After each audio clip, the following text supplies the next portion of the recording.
Venkateshwara is one of the most powerful modern day incarnation. Incarnation happened in Kali Yuga.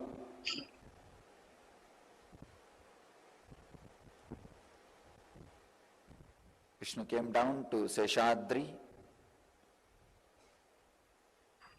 and Bhudevi took birth as Bhatmavati, and they got married and stayed in the planet Earth with the body at least for 200 years and created a beautiful kingdom, blessing the devotees with wealth, health, all the auspicious things. Finally, decided to stand in Tirumala. Venkateshwara's Murti is his very body. It just became stone, that's all. That's why it is life size. The very body, how he is standing, he just became Archavatara. Archavatara means the incarnation to receive all the worship and devotion of the people.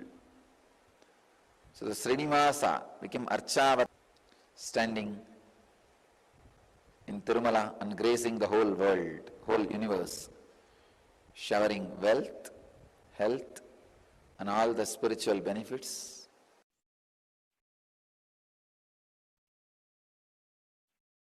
Now that we have understood who is Bhagavan Krishna, let's understand some of the powerful cognitions that we will be learning today. So first, we'll understand the sacred science of the Bhava Samadhi Darshan.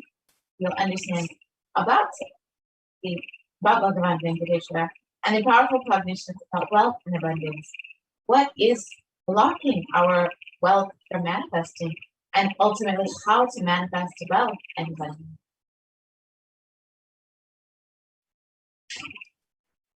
And we will be learning this through the 4 padas, which are mentioned in the Agamas.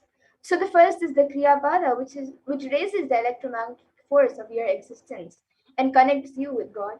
Then the Charya Pada, which is the lifestyle of living enlightenment, where the Jiva, the self, connects with all the dimensions of the world. And then the next is the Yoga Pada, which raises your Kundalini and connects you with Paramashiva. And then the Jnana Pada, which brings Paramashiva in your being and makes him manifest in you.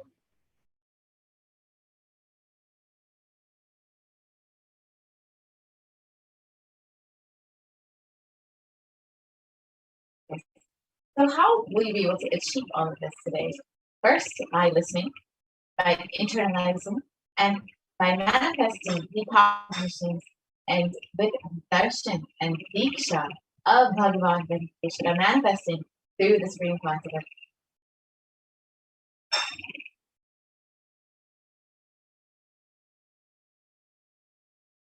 So now let us see a small introduction of what exactly is the Bhava Samadhi Darshan, the science behind the Bhava Samadhi Darshan.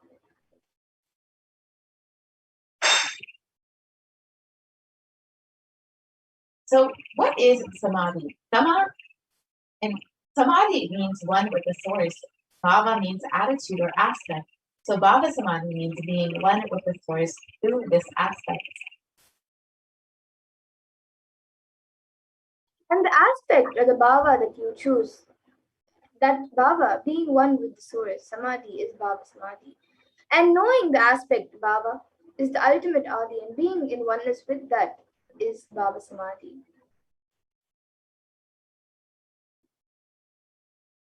Let's understand the science behind the Bhava Samadhi Darshan. The first thing that we need to know is that divine cosmic are real. They manifest from Kailasa, the enlightened time-space zone, through deities and incarnations. And divine cosmic beings manifest through the Archavatara, the deities in temples, and through the Bhava Samadhi Darshans in the Nijavatara, the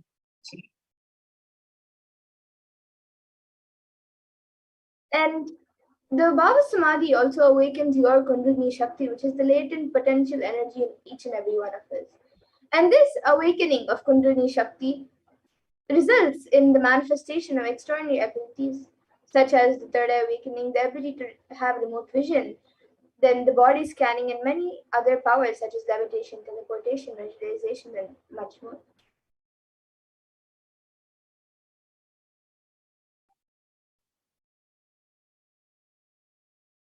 And this influx of superconscious energy physically slows down the aging process and improves immunity to disease. With increasing levels of coherence, the whole brain becomes alive, turning into a superconductor of conscious energies that heals, empowers, and transforms our lives.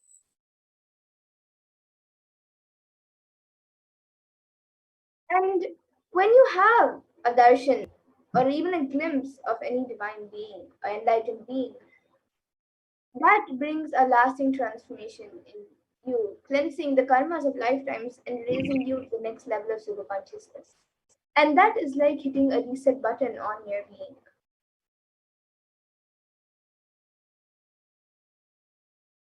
And during the Bhava Samadhi darshan, our neurons mirror that of the avatar. The mirror neurons activate and process all the observed movements or information of the avatar just by seeing. That is, our entire body, silently and without movement, recreates what is happening distances far away, experiencing the superconscious energy radiated by the avatar.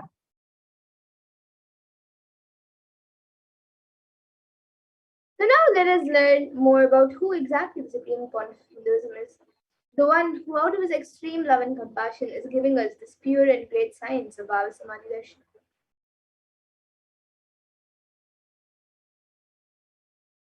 The supreme concept of Hinduism, Jagat Guru Mahasannidhanam, His Divine Holiness Bhagavan Nithyananda Paramashivam, is the reviver of Kailasa, a macrocosmic ancient enlightened Hindu civilizational nation, and the supreme concept of Hinduism, 1008 incarnation of Paramashiva as per Hinduism, and is recognized by his predecessors who are enlightened masters and adepts.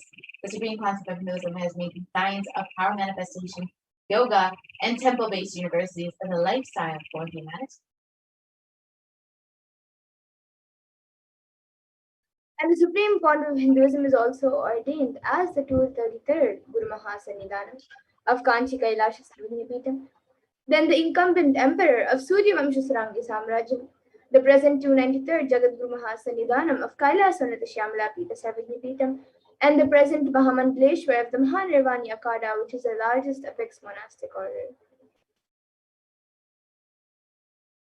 And supreme concept of Hinduism is the 1008 Acharya Mahamandaleshwar of the Adalapada. Is the present 23rd Guru Mahasannidhanam of the Dharmam Swargapara Arena and has been elected as the supreme concept of Hinduism by a congregation of over 1,000 Hindu leaders. And the supreme point of Hinduism is also revered as a teacher of Hinduism, the most prolific, most viewed, read, and watched. He has authored 300 books and 10,000 articles in 3 different languages, which are English, Tamil, and Sanskrit. And these have been translated into over 50 languages with over 1,000 titles. And over 20 million copies of these books and articles have been sold, read, and downloaded by millions all around the world. And the Supreme Point of Hinduism has also given over 10,000 hours of discourses for humanity and has enriched and enriched over 1 billion lives digitally. And he is respected as a commentator of all sacred scriptures such as Upanishads, Bhagavad Gita, Shiva Sutras, Brahma Sutras, Yoga Sutras, Ashtavakra Gitas, Jain Sutras, and much more. And the supreme concept of Hinduism is revered as a teacher of Hinduism, the most awarded, internationally recognized Hindu peer, the reviver of 108 ancient Hindu sampradayas, including the Rudraganyas, Rudras, Rishis, Rishikas, Bhairavas, Bhairavis, and Sannyas, and is the establisher of the world's largest Hindu university, Kailasa's Nithyananda University, with satellite campus over 150 countries, establisher of 1,000 plus Kailasa enlightenment ecosystems, and is the founder and reviver of a million Talmud scriptures of over 20 books. So now, with this, let us enter into manifestation of the extraordinary Shaktis extraordinary powers of Paramashiva. Let us first understand what are Shaktis and how we can also manifest Shakti.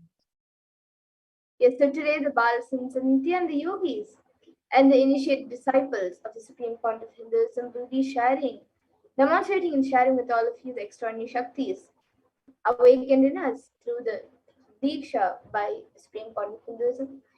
And in today's Bhava Samadhi Darshan, all of you will also be receiving the initiation into all of these various Shaktis, like third eye reading, which is seeing with eyes blindfolded, and many other powers. And for those of you who might be wondering where exactly is the third eye located and how the third eye works, the third eye is actually a cosmic browsing center located between the brows, which upon initiation, one can effortlessly express powers and see through the third eye just as you would with your two eyes.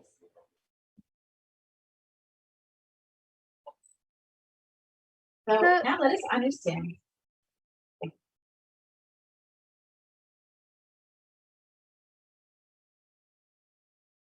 So let us understand what exactly are Shaktis and how they manifest, what is their source, and much more.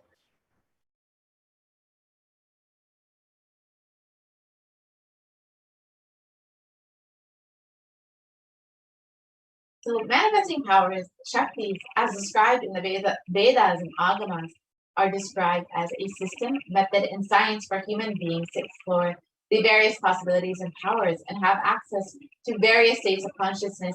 The Shaktis manifest from the fundamental cognition that you are divine and that you need to manifest the divine. Not that you are a man and that you need to manifest and reach the divine.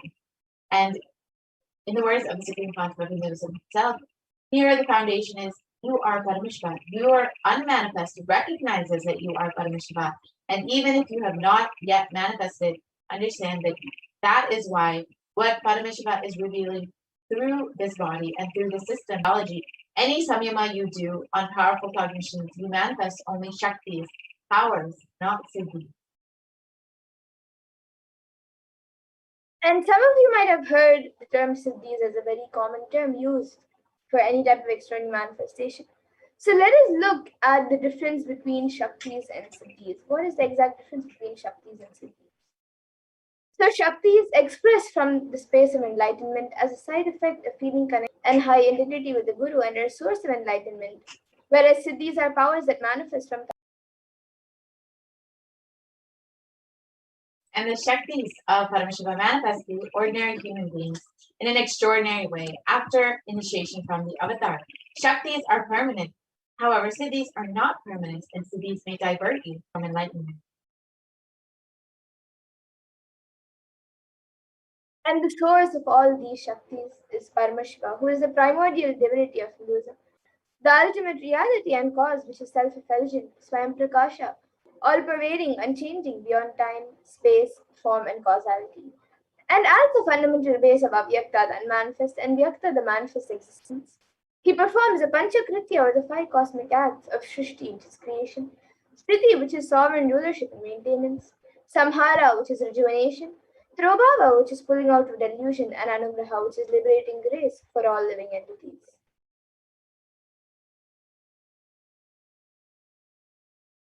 And now, the Supreme Font of Hinduism, Jagat Guru Mahasanidhanam, His Divine Holiness Bhagavan Sri Nithyananda Paramashivam, as the 1008th living incarnation and representative of Paramashiva and the reviver of Kailasa, the ancient enlightened Hindu civilizational nation and the great cosmic borders nation, is reviving these yogic sciences for the first time in modern day, which was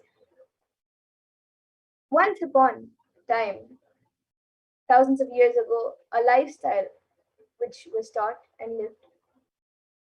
So he is reviving these sciences in the modern day and transmitting it to the world at a record-breaking pace, which was never accomplished before. The Guru Parampara, where all of this knowledge and this science of station is passed down from one generation to the next through the science of Diksha initiation by enlightened Gurus. And the Supreme Font revived the initiations and knowledge repositories for billions to manifest the science of power manifestation from the disciplines of Vedanta, Tantra, Sri Vidya, Yoga and Yogic powers, Mantra Shastra, Siddha Vidya, science of Aushadha, Advaita, Bhakti Yoga, Paramashivoham, Paramashivoham, and much more. So now let us see how we can awaken these Shaktis in us. How can we manifest these Shaktis ourselves? So every ultimate truth, jnana, is mapped into your consciousness, prajna, and manifests as a possibility and power of every being, prajnana. Diksha is the done. And this science of power manifestation is authenticated through four aspects of evidences or pramanas. So the first is the Shastra Pramana, which is the eternal, unchangeable truths revealed in the source scriptures. And then the next is the Apta Pramana, which is the experience and results of the Aptas or authorities of Hinduism, where the Vedic rishis and scientists have time tested and verified this science. And the next is the Atma Pramana, which is an account of the Supreme Point of Hinduism, this millennium's avatar's personal experience of the power manifestation. And then the next is the Pratyaksha Pramana, which is the empirical evidence from observation and scientific experimentation.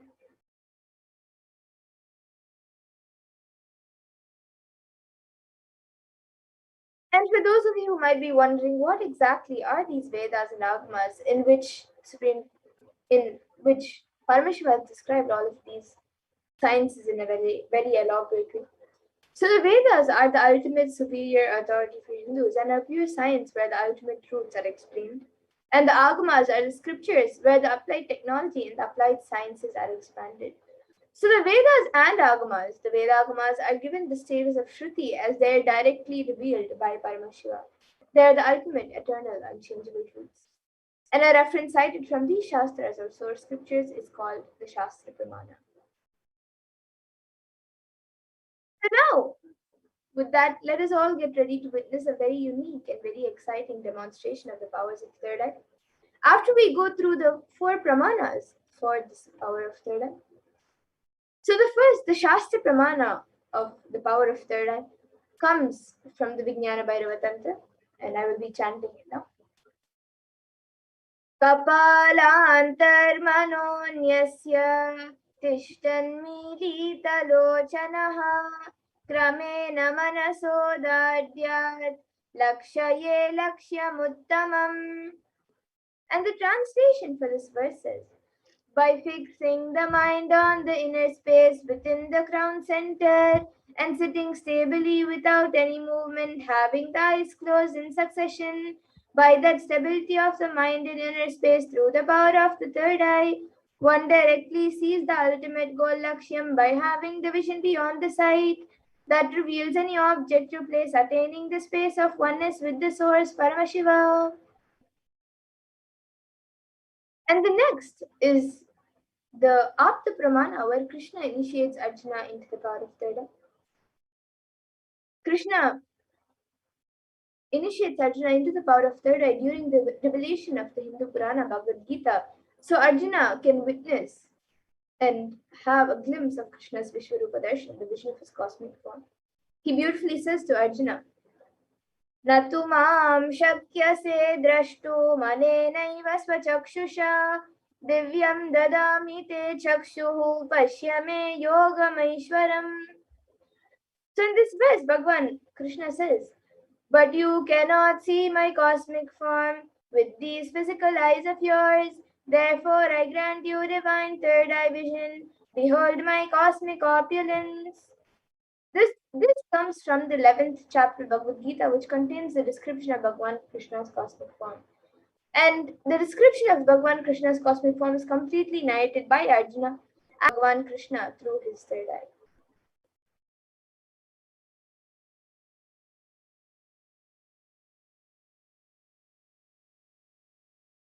Inside and outside broke. And the next is the Atma Pramana. Inside and outside broke. The first experience is that I was able to see everything around me, above me, the whole 360 degree, 10 directions, below me, everything. I realized not only I was able to see, I was able to feel and experience all of that as me.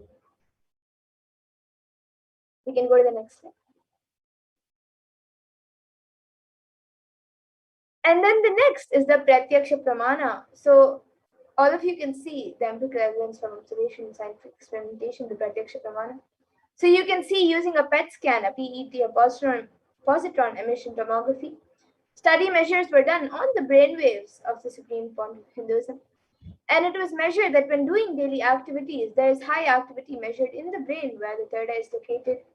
And when in deep samadhi state, only the third eye region is active, and almost 90% of the rest of the brain is at peace.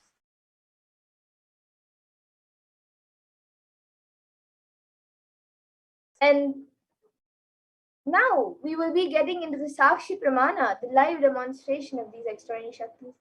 So the Sakshi Pramana is where this rare and sacred science of third eye awakening is being made available to all of us as a gift for humanity, for our conscious evolution by the Supreme Point of Hinduism. So now let us see a live demonstration of the extraordinary Shaktis, the powers of third eye.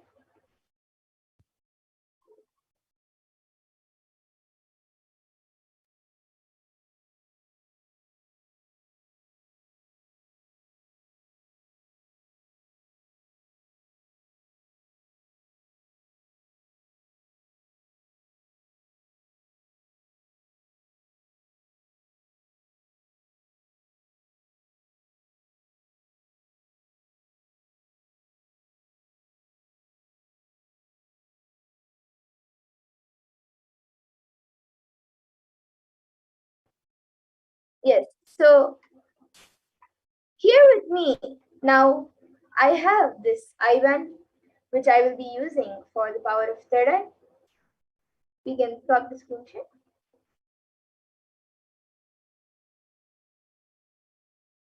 So all of you can see the IBAN. In front, there's a thick opaque plastic sheet, and in the back, there's thick opaque black sponge, which will not allow any type of light to enter. And this IBAN is actually certified by ophthalmologists, and it's usually given for people who are suffering from insomnia. So this IBAN will be put onto my eyes. My eyes will be going into these two holes over here, and this IBAN will also be covering the bridge of the nose. So this IBAN will be put on my eyes by a volunteer. And once that is done, any of you watching us live on YouTube, you can put your comments in the live YouTube comment section. You can put anything that you would like me to read, and I will be reading out your comments. So now all of you can see as the IBAN will be put on me by a volunteer.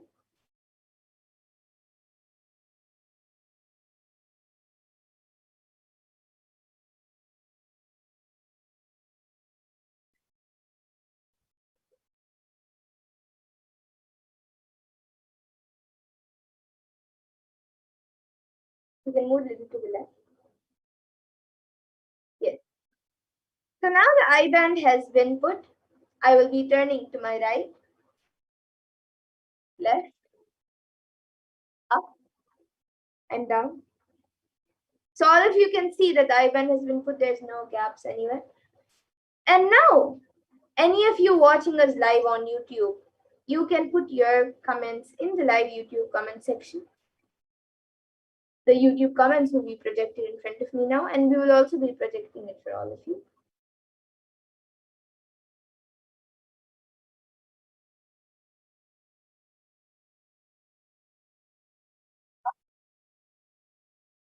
So we have a comment from Dharmodaya, who has put a namaskar emoji, a om emoji, a heart emoji, and then coconut emoji.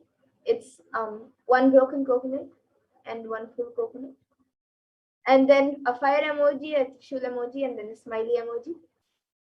And the namaskar emoji is with brown hands. Yes, now we are projecting the comments for all of you. So you can see Ma Dharmodaya has posted this sequence of emojis. And another comment from Alpha Century, but the spelling of Alpha Century is not the normal spelling of century. It's actually CENTAURI. And she has they have put Nithyanandam and then Namaskar emoji.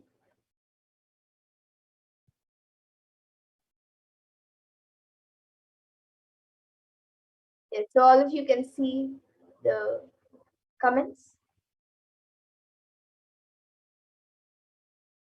And Alpha Century has a green badge, YouTube badge, and a membership badge. And Ma Dharmadaya has a yellow membership badge.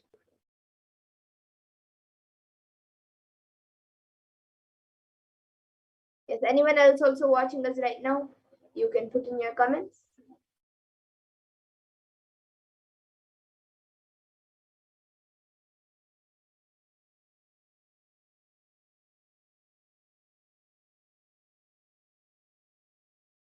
And we will also be having the power of body scanning. So if any of you would like a body scan, you can put your comments.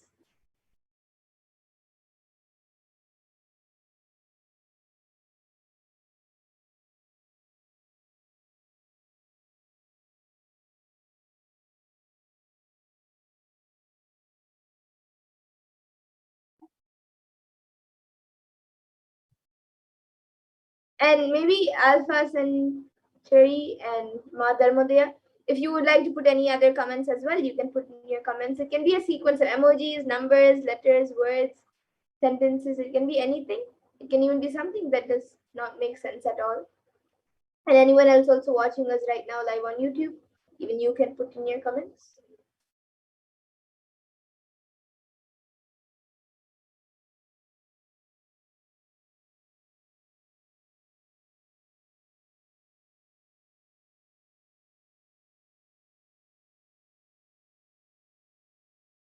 Yes, we have another comment from Alpha Centuria who's put, can I have a body scan?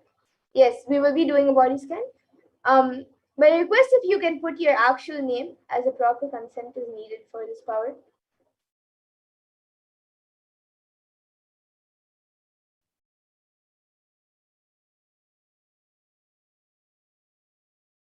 So you can put your actual name and request for body scanning, and I will surely be doing a body scan. So yes, now with that, we will now be getting into the next power, the power of body scanning. So all of you can see as the eye band is removed from my eyes.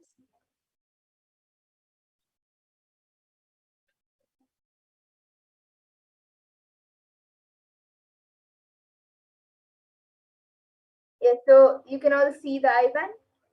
It is just as it was before, there is nothing added or removed. So yes, now we will be getting into the power of body scanning. So this power of body scanning is where you can scan any type of illnesses, diseases, medically diagnosed issues, or anything else through the third eye, as well as a solution for the problem. So the Shastra Pramana for the power of body scanning comes from the Vijnana Vaidava Tantra. Padehe jagato vapi sukshma sukshmatarani cha tattvani yani nilayam dhyatvante vyajyate para.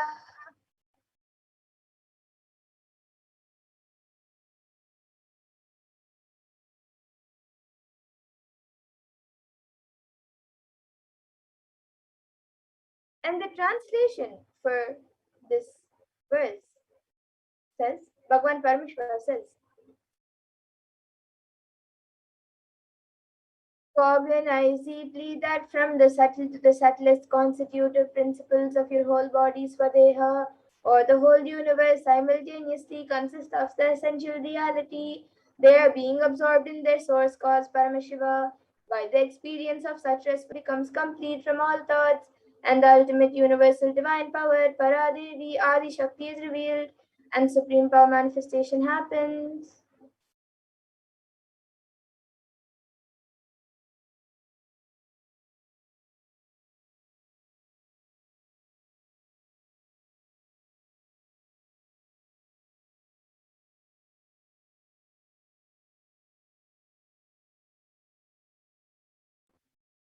And the next is the Apta Pramana for this power, which comes from the life of a Siddha, whose name is Tereya. And he was one of the prominent disciples of Agastya. So one day, a man suffering from severe headache comes to Agastya for healing, and Agastya then uses the power of body scanning and identifies that the root cause of the headache is due to and he identifies the cause of the headache, and he reveals that there is a small therai, a type of rock, sitting in the person's brain. So Agastya then immediately instructs his disciple Theria to perform an open head surgery and remove the frog. And after the surgery is completed successfully, the person is healed and cured of the headache. Thus, Theria gains his name. And the Atma Pramana for this comes from the life of the spring point of Hinduism, where on the 22nd of December, Swamiji revealed of how he uses the power of body scan, paraphrasing his words. Only when I had the multiple compound hand fracture, I was forced to go for surgery and therefore for medical checkups related to that. At that time, they detected heavy metal quantity in my different organs. It was revealed that I had been poisoned without our knowledge. I immediately used diagnostic methods instead of medical facilities to study the body condition due to the poisoning. Through body scanning, I found out what the problems, imbalances had happened, and where balances had to be done. I used telepathy as a second opinion to verify my findings. And now here all of you can see the Sakshi Pramana.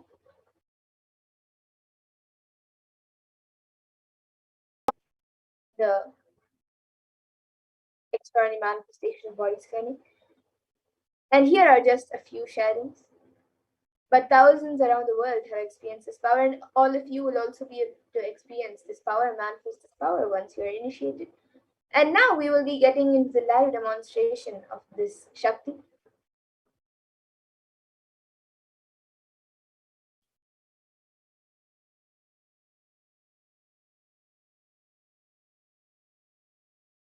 So yes, Maheshaya has asked for a body scanning. So yes, Maheshaya, now I will be doing a body scanning for you.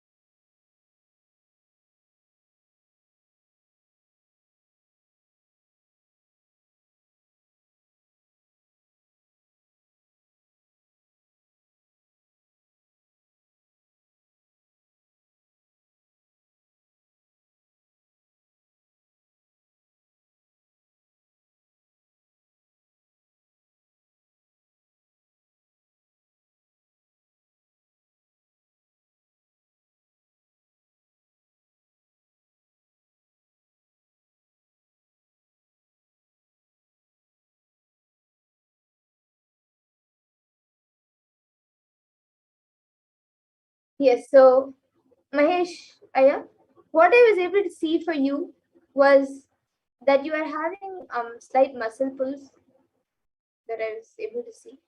And that is actually being caused because your body is not having enough of rest. But the solution for that was not just to take rest, but the solution for that is to actually um, what Paramashivara revealed was the solution for that is to just change your diet into a more healthier diet, and you will see that you will actually become more active than how much ever you are now. So, and that will also heal the muscle pull. So this is what I was able to see for you, Aya. Other than that, you are quite healthy.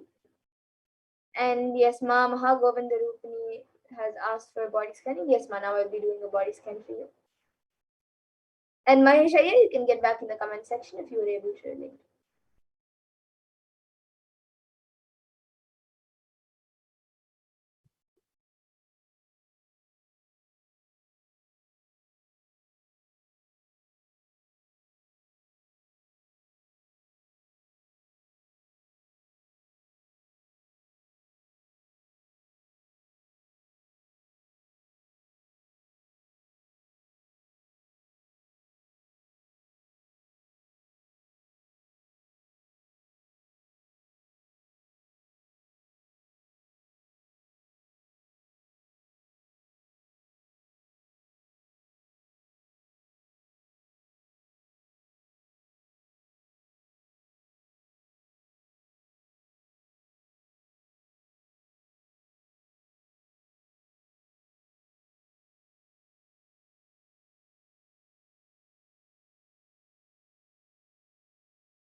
Yeah, so Ma Mahagovindarupani, what I was able to see for you was that in your stomach and in your kidneys, there is some boils and there is some black thing that is being formed in both your stomach and your kidneys. It is not major right now, but if you don't attend to it, then it can become major in the next few months. And so you can attend to it and um, see what exactly it is. But the solution that I was able to see for that as well was um, you have to apply oil, castor oil on your stomach. Outside, you can just apply castor oil, and you should let that get absorbed into your skin. And also, I was able to see that another solution for this was to drink hot water with jeera. So you can boil the jeera, the cumin seeds, with water and drink that water. So this is what I was able to see for you, Mama Govindarupani. Yes. So with that, Mama Govindarupani, you can get back in the comment section if you were able to relate. And I think Maheshaya has gone back saying you can. Yes. So now with that, I thank all of you who have joined us today for the Power Manifestation segment. Maheshaya, Mamha Govindarupani, Madharmodaya, and everyone else watching us right now. And with that, we will now be moving to the next segment of this program, where we will be learning more about who Bhagwan Venkateshwara is. We will first be seeing how the world is today versus how Kailasa is today. And then we will be learning much more about who Bhagwan Venkateshwara is and then much more about wealth manifestation. So please stay tuned for the next segments where we will be learning much more about Bhagwan Venkateshwara as we get ready to witness the Venkateshwara Baba's darshan in the next few hours.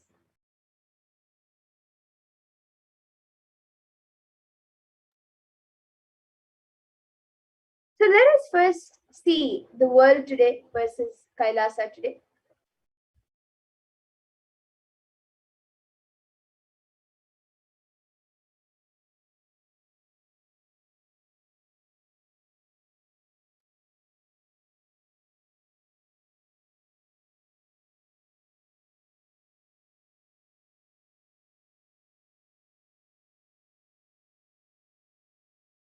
So in the world today, all of you can, if you just look around, you will see how much the world is going through today, especially due to the COVID pandemic. There are so many deaths and natural calamities, unnatural calamities, and so much going and so much happening around the world with the COVID pandemic. And even things that are not related to the COVID pandemic. Yes, we can go to the previous slide.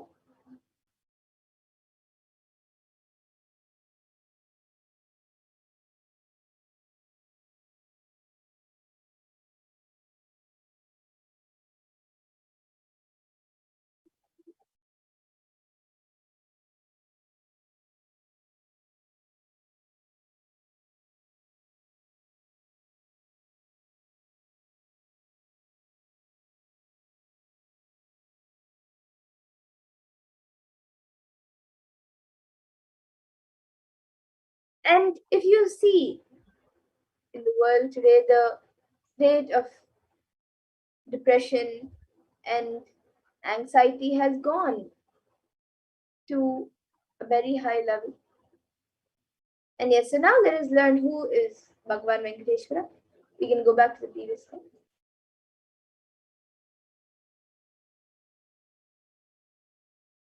Okay, so now in this next segment, we will be learning who is Bhagwan Venkateshwara, how he manifested, and who exactly he is.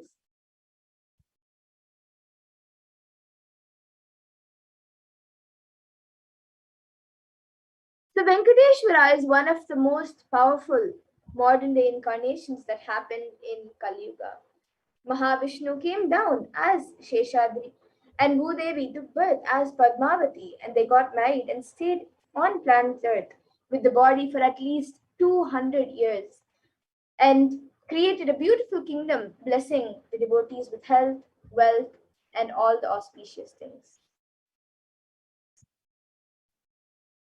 And Venkateshwara decided to stand in Tirumala, making himself available to all the devotees.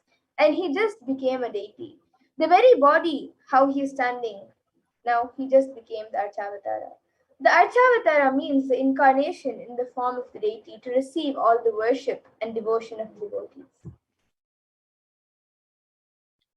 So Srinivasa became the Archavatara standing in Tirumala and gracing the whole world, the whole universe, showering all of us with wealth, health, and all the spiritual benefits. And Venkateshwara also has the Shri, which is none other than Devi Mahalakshmi, the goddess of wealth and prosperity, within his chest.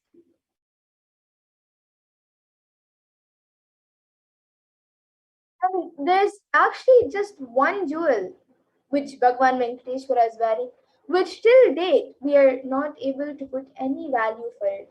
So on Venkateshwara's right chest, he is having the world's costliest jewel. He wears it on the Vaikuntha Ekadashi day on the Srivatsam on his chest.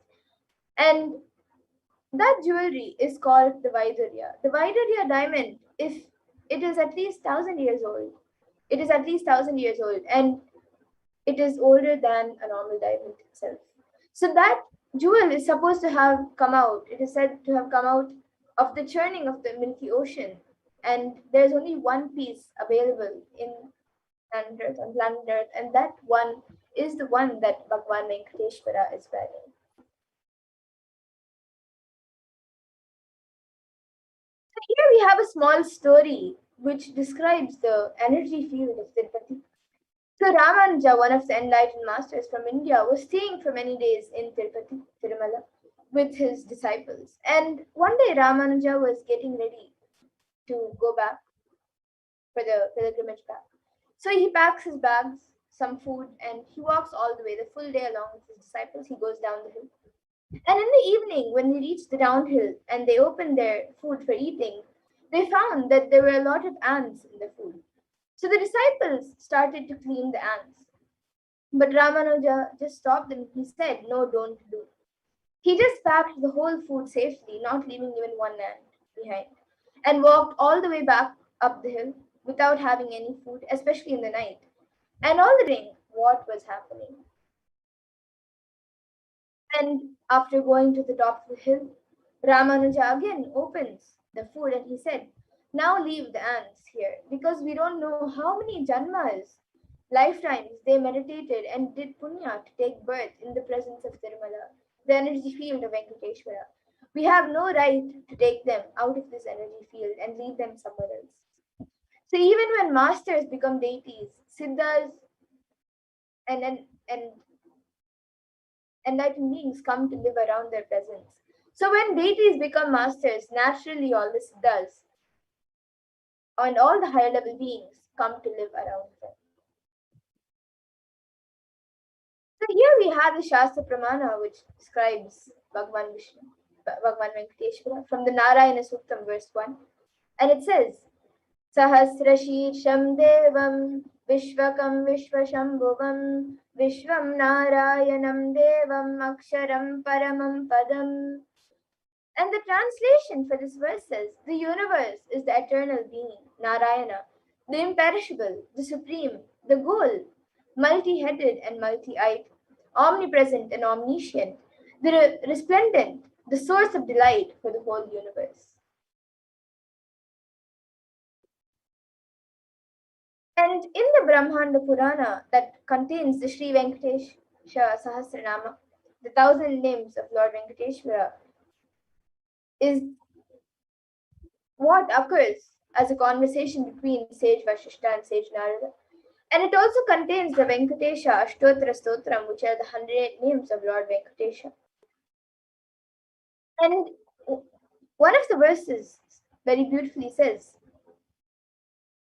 Krite tu narasimho tretayam raghunandana dvapare vasudevascha kalau venkatanayaka.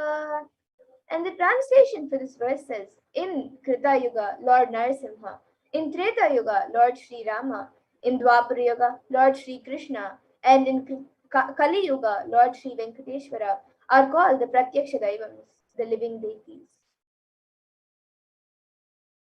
And the the Atma Pramana for this, Swamiji very beautifully shares of how Venkateshwara is his very muscle memory. So Swamiji shares, I have a very strong connection with Venkateshwara.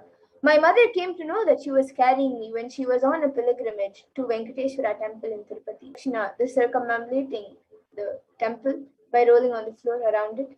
And after that she vomited. Usually people vomit after the Anga Pradakshina. They gave her the prasada, the consecrated food of laddu, the Indian fried sweet. And after that also she started vomiting. Then the elders saw the pulse and confirmed that she was carrying. So the first sweet I got is from Venkateshwara. I have a strong connection with him, with Venkateshwara. So this was shared directly by the Supreme Pontiff of Hinduism himself.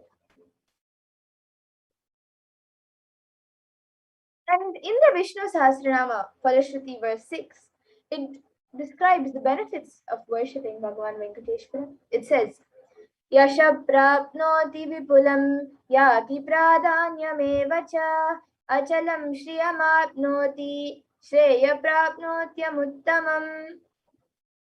And the translation for this verse says, he becomes endowed with great reputation and becomes the foremost amongst his kith and kin. He acquires undiminished wealth in this world and unexcelled prosperity in the other world, example liberation. Bhagavan Venkateshwara bestows all the Ananta Kalyana Gunas, the divine auspicious qualities, and the one who worships him receives abundance and wealth and all other dimensions of life. And in today's darshan, Bhagavan Venkateshwara himself would be manifesting through the Nijavatar of the thousand myth living incarnation of Paramashivoham, the Supreme Pontiff of Hinduism, Jagat Guru Mahasannidhanam, His Divine Holiness Bhagavan Sri Nithyananda Paramashivam. So all of us can get ready to receive the blessings and initiations, and you can awaken the wealth consciousness in you just by receiving the blessings and initiation of Bhagavan Venkateshwara.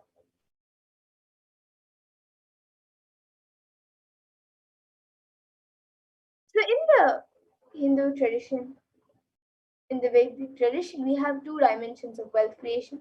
That is the Shankanidhi and the Padmanidhi. So the Shankanidhi means conquered wealth, which is conquered from natural sources. And then the Padmanidhi means the flowered wealth. And the Padmanidhi is made to flower from natural. And so Kubera holds wealth and sits on wealth. Example, treasury, stock market. And he enjoys the subtle power that holding wealth can bring. And Lakshmi represents wealth that is flowing and circulating like current. And Lakshmi uses wealth to enrich herself and the world. And she creates wealth effortlessly, uses it freely, and distributes it unconditionally. So now let us learn wealth creation in the Hindu way. So life can be equated to two things. One, the ability to achieve what you want in the inner world and outer world. And two is just getting stuck in both the worlds. So these are the two equations that life can be equated to.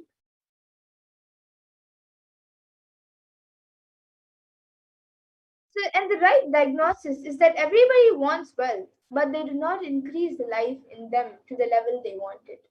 Wealth can be equated to the life energy that you express. It is a straight equation because as on now, a normal man has wealth as the first priority in life. So if you do not have wealth, don't blame anybody. You are not expressing life in you. Life energy is not happening in you. And Creating wealth is an intrinsic part of life. Krishna very beautifully says in the Gita, Gahano Karmano Gatihi, which means the universe by its nature works, works, and works. So if you have at least the goal of creating wealth, you will be creative. Your energy will be channeled properly. So the first priority in life should be for moksha, enlightenment. Until that happens, the second priority can be to create wealth.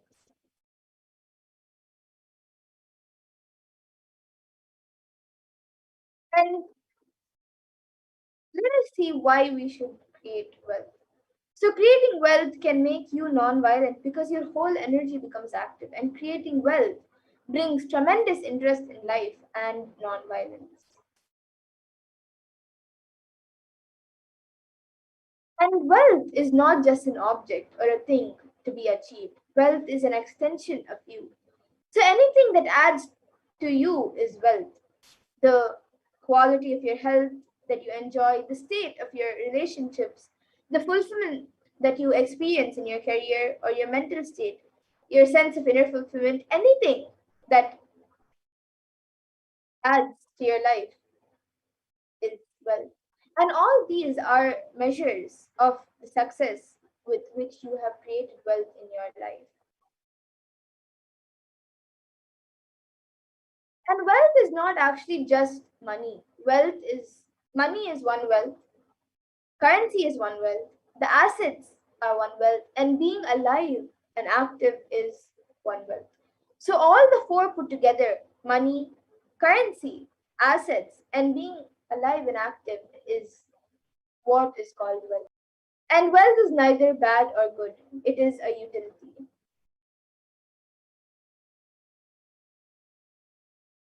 And wealth consciousness means making a clear decision to break out of patterns that impoverish us and draws again and again into the poverty cycle.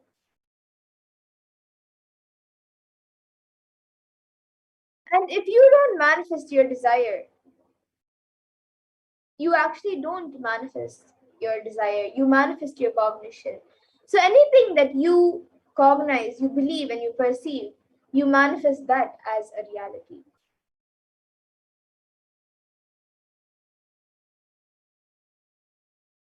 And many of us say, I really desire wealth, but deep down, you believe wealthy people are arrogant people, they're bad people. They do a lot of wrong things. And if you believe that wealthy people are arrogant, bad, and wrong, they do many wrong things, they exploit others, and much more. If you have that belief and cognition, how are you going to manifest wealth yourself in your life?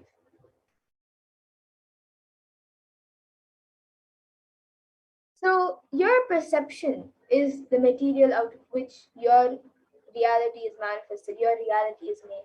So, if you desire wealth, but you believe, perceive, and cognize that wealthy people are bad or wealth is too much responsibility, naturally you will not manifest wealth in your life. And the gap between your desire and your perception is called the mental patterns. So let us now look at all the beliefs. Let us look at a few beliefs that you carry about wealth, that is, a few common understandings and cognitions and beliefs that we all carry about wealth. So, one of the first common beliefs that many people carry is that wealthy people are arrogant and bad people. You carry deep resistance of wealth, which lead you to not accumulate wealth, or even if you accumulate wealth by chance, you will carry guilt of wealth. But the truth is that arrogance does not come by wealth. Arrogant people will be arrogant whether they have wealth or not. Arrogant means behaving as if you are more important than or no more than other people. But we wrongly associate wealth to arrogance and create a pattern that starts hating wealth as well, the same way how we hate arrogance.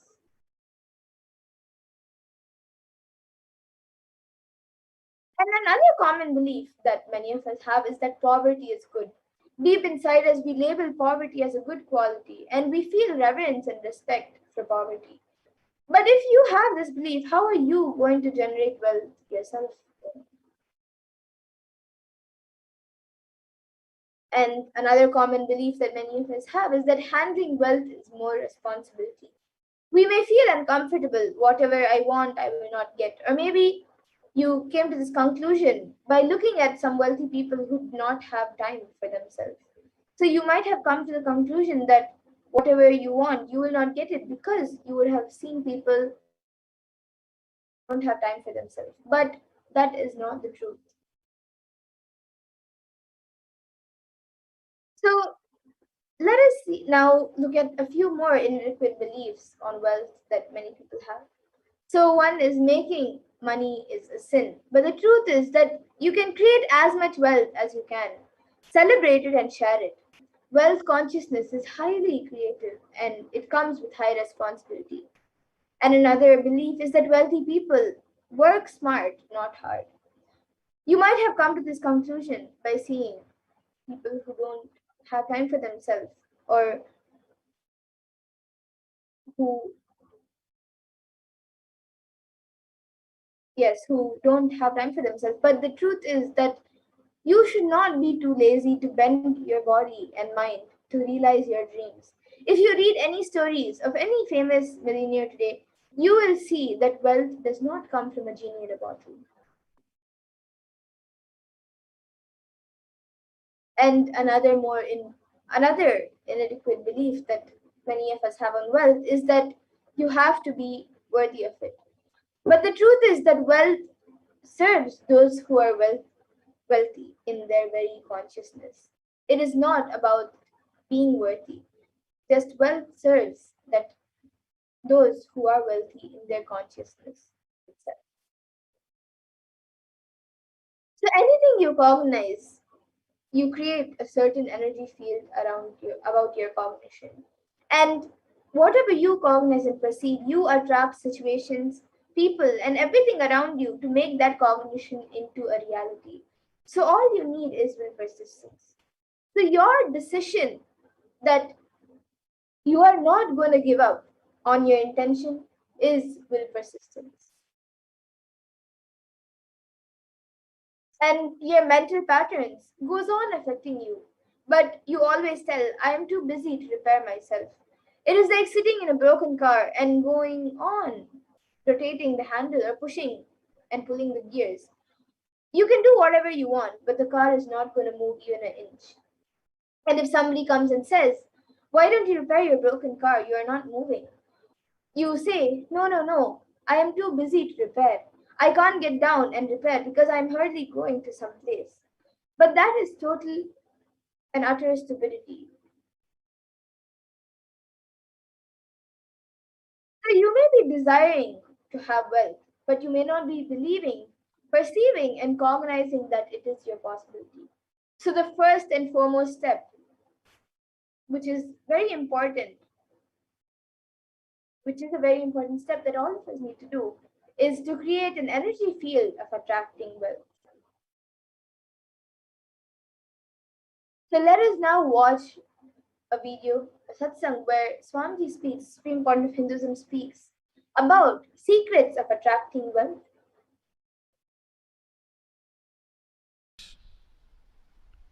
The first step we need to do, the first step we need to do, looking back, the gap between your desire and your cognitions. How you started perceiving wealth, money. How you started perceiving. I can tell you a small story. First time, how I was introduced to money and started interacting with money. I still remember my 3rd birthday. My father has given me a Ganesha who actually ate food. If you have read my biography, you would have read the whole story. I was given that Ganesha as a gift and I was so curious and busy with playing with the deity. And then in Indian village we have a habit, all the family elders will give coins on the birthday as a gift to the kids. So I was sitting and playing with my Ganesha, and all the family elders came. I am supposed to bow down to them. It's a tradition. So I touch their feet and they will give money. A lot of money got collected. Must be some 70, 80 rupees. In those days it's a big money. And for a kid it's a too big money. And it was too much of coins and notes, so my father helped me to pack the whole thing in a hand key. So I looked at him and asked, what should I do with this? He said, you can buy whatever you want. I said, I don't need anything. I only wanted this Ganesha. You already gave it to me. I don't need anything. He said, then you can give it to anybody you want. So I just called all my cousins, brothers, everyone was playing. I grew up in a large joint family. 27 of us grew up together. So it's almost like a one school, small school. So all of them are playing. I called in my loud voice, hey, anybody wants, come and take this money. I don't want it. So 4 or 5 kids were running, and my elder brother ran fast and took the whole thing, whole hand key. My father told me to tell my elder brother to share everyone, to share with all. I said, I have decided I don't want. And I said, whoever wants, take it. So he took it. How can I interfere in this after that? It's up to him. I will not even interfere, giving any further instruction to how they should share or who should share and all that. I said, I don't want. That's my first relationship with money. I still see very clearly that's the same relationship.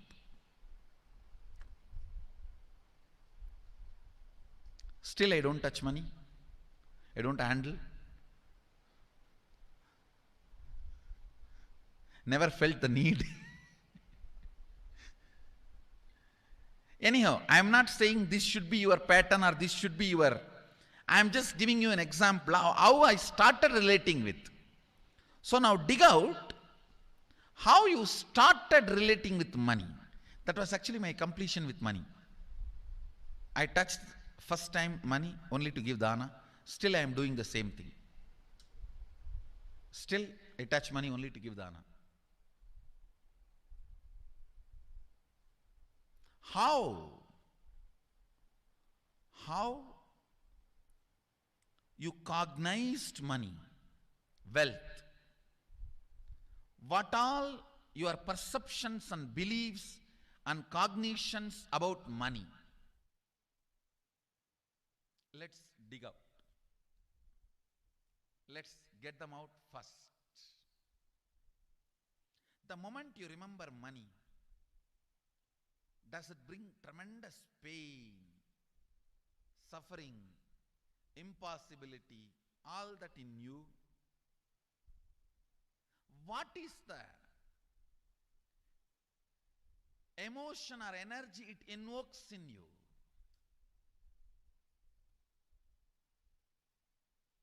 So put your pen to paper and just keep writing whatever comes to your mind. If you feel tortured, irritated, the moment you think of money, whatever you think, money is difficult, money is impossible, money is, unless you cheat, you can't get the money. Even if you cheat it, somebody will cheat from you. So much goes on inside you about money. Your incompletions with money. Just spend few minutes and let's dig out all the incompletions, mental patterns we have, perceptions, beliefs and cognitions we have about money.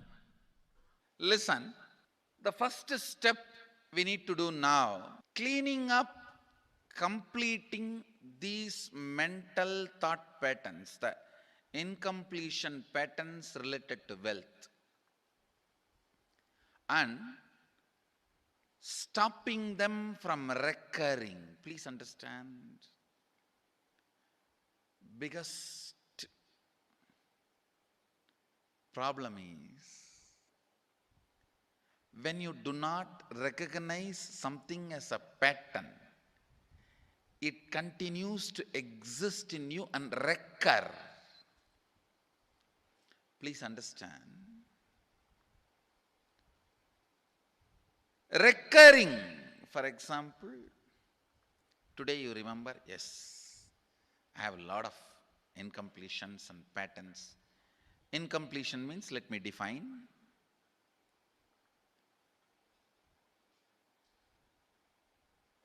Your past sitting in your present, not letting you live your future is incompletion.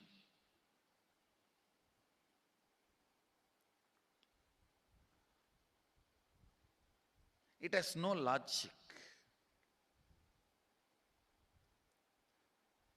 Because you lost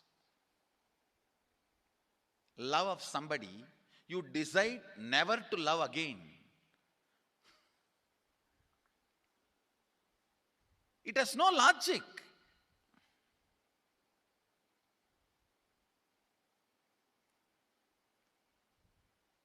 Tons of negative decisions, cognitions you make about life is incompletion. I'll give you one small example. 8-year-old kid is in the classroom. Teacher asks, who is the first Prime Minister of India?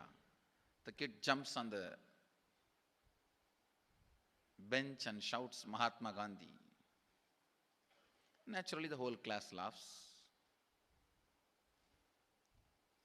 because Mahatma Gandhi is not, neither is Mahatma nor is first Prime Minister. Okay, that you leave it. When the whole class laughs, she decides never to come in the front, jump up and be active. Even after 50 years, if she becomes a CEO of a company, in the team meeting, she will be telling her ideas to somebody else and somebody else will be presenting. Even if she is the head of the meeting, she will continue to suffer the decision she made at the age of 8. How many of you see this is happening even in your life in some form? That is what I call incompletion.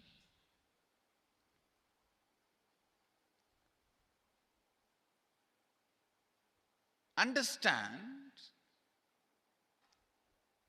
there is a very powerful science by Sadashiva in Agama. Sadashiva is the first Guru, Adi Guru.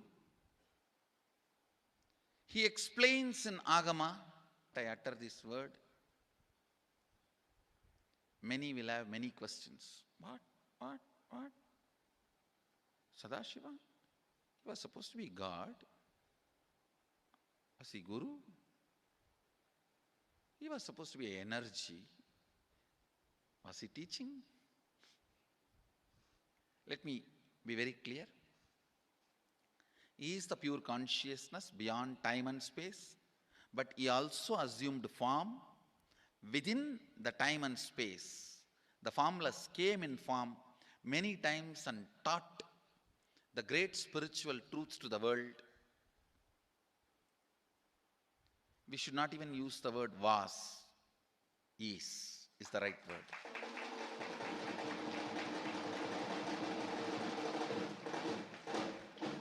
He gives a beautiful science of completing with this incompletion patterns, known, unknown. Understand, if you know the reason for certain pattern, it is called known pattern. If you don't know, it is unknown pattern. Sometimes you will have a heaviness, suffocation, but you don't even know why. That is unknown pattern. Sometimes you know why you are going through what you are going through. That is known pattern. Known or unknown, you can complete. You can be out of it. It is possible. It is possible. I'll explain the science of completion. Understand, this one technique can help you whether you want to get rid of your headache or your whole ignorance and get into enlightenment. Whether you want as simple as healing your headache or as complicated as enlightenment. Anything, this one technique can give you. This one technique, it is a complete end-to-end, alpha to omega.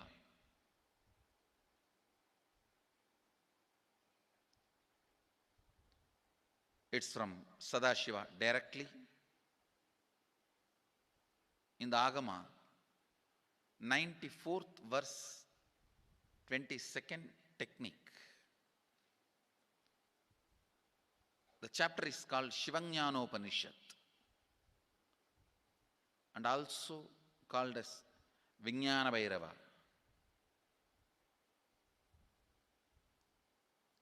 Chittatyanta kritirnasti mamantar bhavayet iti vigalpanam abhavena vigalpair uchito bhavet. You don't have to remember. I am uttering every time so that I will remember. That's all. No, it is just to keep the purity of the teaching. I want all of you to know, whatever I am sharing with you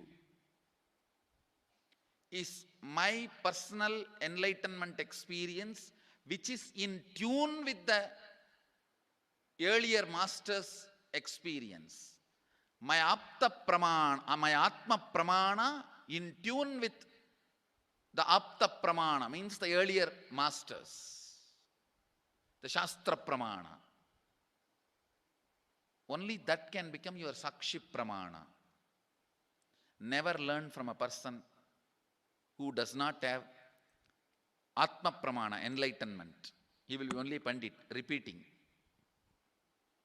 Same way, never learn from a person who claims yes, enlightenment, but does not keep his experience in tune with the Shastra Pramana and shares with you. It's always dangerous. Maybe it must have been good for him, but we don't know whether it is good for all of you. The Atma Pramana should always be acid washed with Apta Pramana, Shastra Pramana. Only that can become Sakshi Pramana, experiential reality for you. Never learn from anybody who has only knowledge, not experience. Same way, never learn from somebody who claims having only experience and does not connect, purify, make it in tune with the Shastra and presents it to you. There is always a danger. If you don't bother about the Shastra Pramana, you may be having kakka biryani. Be careful. Listen. To keep the purity of the teachings, I keep the original Sanskrit verses. I'll give you the translation now. Consciously feel within the mind stuff of past memories of incompletion with its activities as mind, intellect and ego not existing in me. By contemplating this way in your inner space, disidentify from the past impressions and memories of completion. Put your active attention at the space of past happening. Relive these imagined impressions and memories of incompletion. Then the mind stop having fully ceased from its present characteristics of forming thought patterns and cognitions is complete. Thus you become complete and achieve the original space of complete completion. Listen. Now I will explain. I have read out the translation. I will explain what to do. Now you wrote many of the patterns, incompletions, thought currents you are having about money, ideas, cognitions you developed about money from the young age. Do only one thing. Just go back to that same age when the incidents happened in you, the cognition started building in you, the beliefs started building in you, the ideas started building in you, the perception started building in you. Relive the same situation. I'm not asking you just remember. Remembering means, for example, something happened at the age of 7 which is still hurting you about money. You asked 1 rupee from your uncle and he did not give, but he gave it to his son. It's still sitting and hurting. If now you are 47, this happened 7. You being 47-year-old person and remembering what happened at the age of 7 is remembering. Forget you are 47. Forget who you are now. You may be having millions. Just become that 7-year-old who asked and did not receive. For you, that 1 rupee must have been almost life. I have seen people, they develop even wheezing when they were not given as simple as a chocolate or an ice cream by their friend or family or brother. I have seen. Because for a child, it may be life. Just go back, forget who you are now. Become that person. When that incident happened, relive. Just see what has happened at that time. You will see many of the unknown, suppressed emotions will break. And I tell you, many diseases will be healed. I have seen people walking out of tumors, cancers, asthma, wheezing, just by completion. Because many of your diseases have their roots in some of the incompletions of the past. When you relive, many pain parts in you breaks.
Yes, so now let all of us create a magnetic field.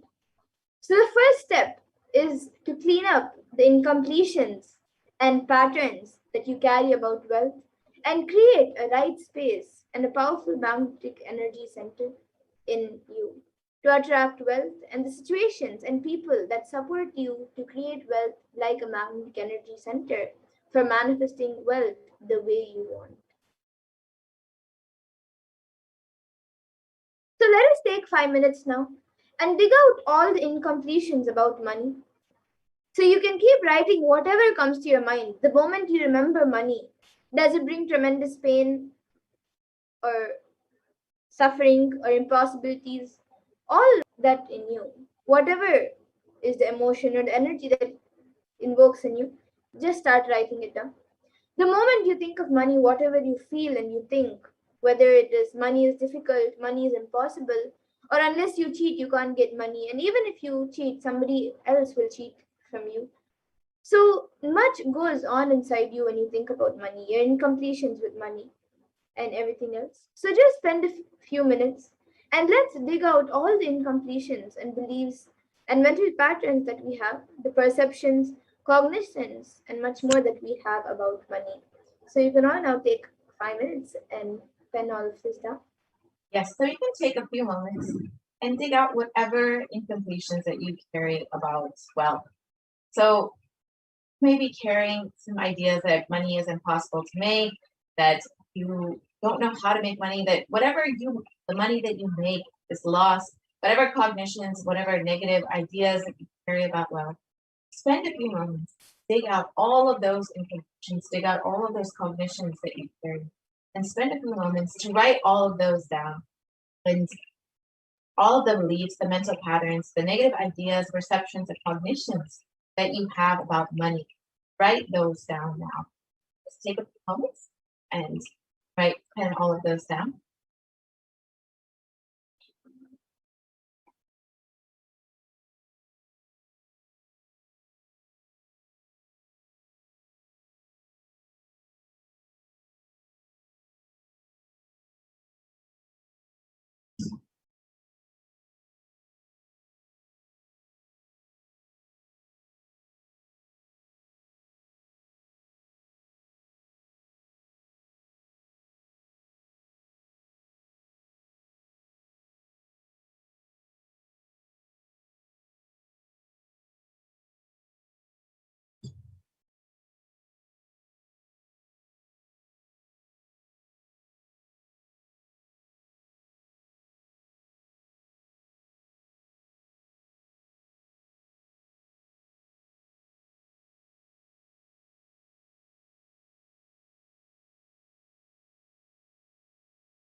Now that we've taken a few moments, calm down all of our incompletion or incomplete cognition about wealth.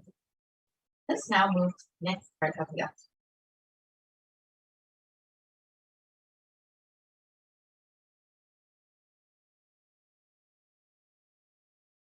These are some of the cognitions you may have written down.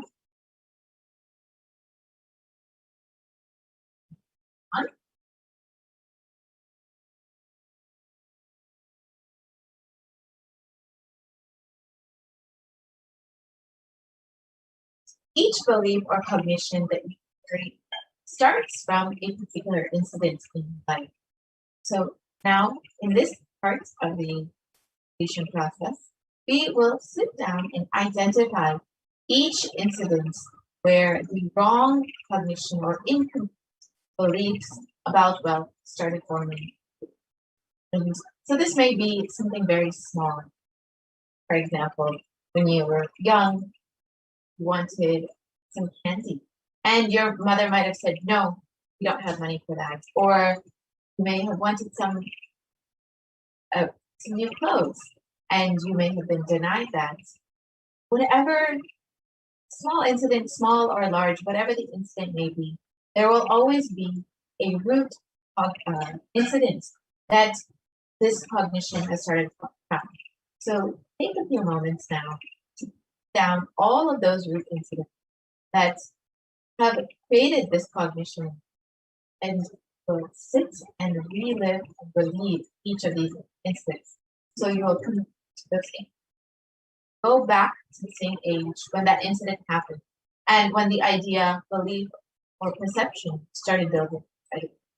So we're 7 years old, and you're at the store with your mother, and asked for a new shirt, and your mother slapped you and said, "No, why will you ask that?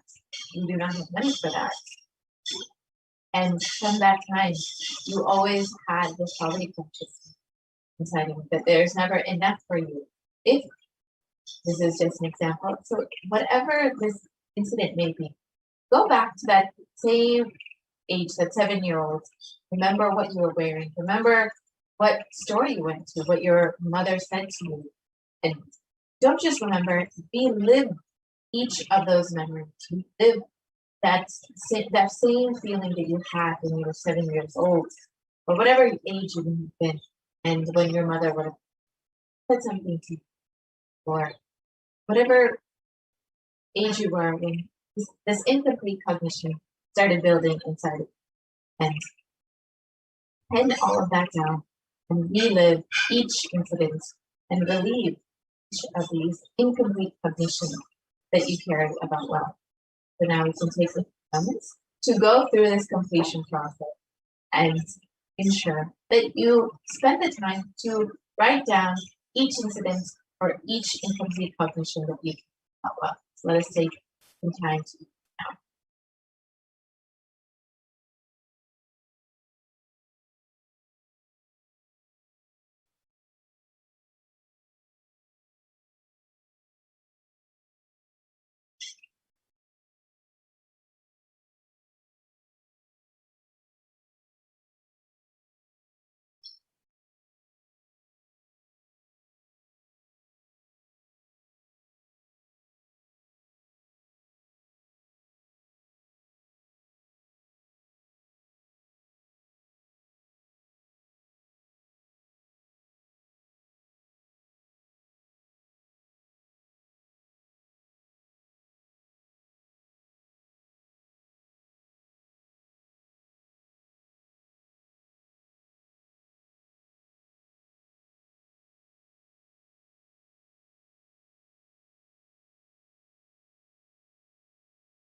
Just a moments to relive and relieve each of these incidents. Go back to the same page. Relive exactly what you felt that moment. Fear, guilt, or be whatever that feeling that you may have.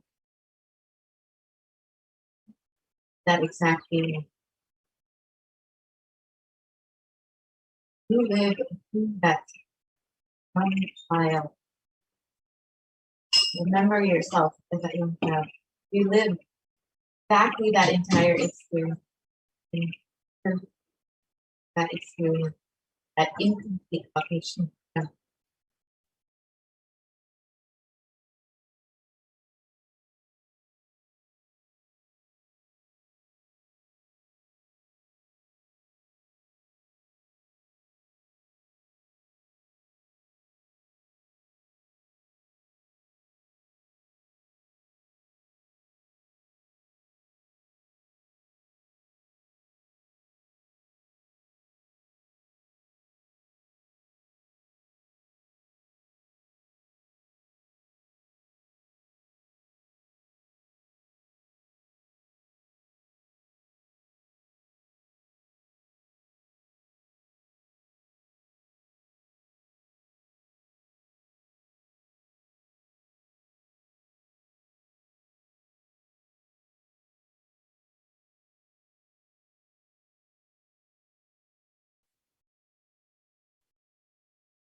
Now that you spent the time to relieve, relive and relieve to complete each of these instincts, let us now move to the next exercise. So next part is to consciously decide what it is you want to manifest within the next 3 months in the wealth dimension. So write that what is your intention? What is it that you want to manifest in the next 3 months in the field? Well, whatever you think as well, maybe more than just money as well. Maybe think as a person, as your wealth. You may be thinking as your life situations as well for you, or for some being active and alive as well. Their health may be well, and some people even extraordinary powers as their wealth. So whatever it is that you consider as your wealth that you want to manifest and attract in the next 3 months, please move down. So make sure you are very clear about what it is that you want to manifest and write down very specifically. So if you want to manifest X amount of money within the next 3 months, go ahead and pen that down and be very specific and clear.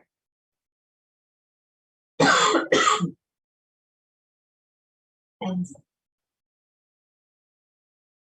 if you want to manifest health in your life, if you feel that that is what you being a healthy, strong, fit body, and you want to manifest that within the next, clearly pen that down, right? How you want to feed your health in the next 3 months. Whatever it is that you want to manifest, write down really what it is, and that's conscious intention manifest exactly what it is.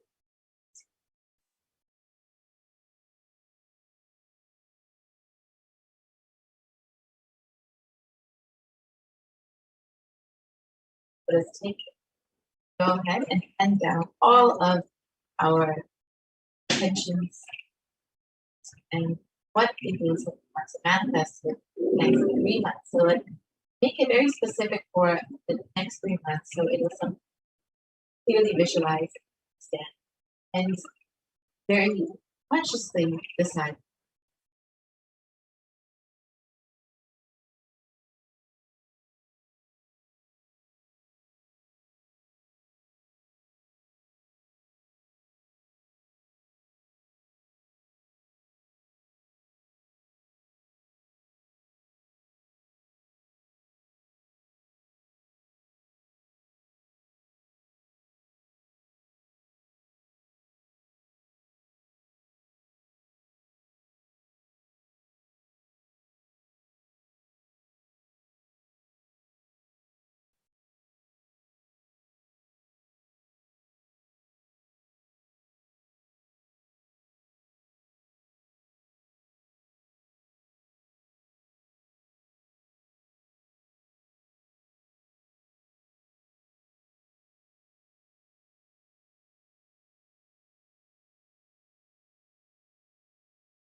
that we have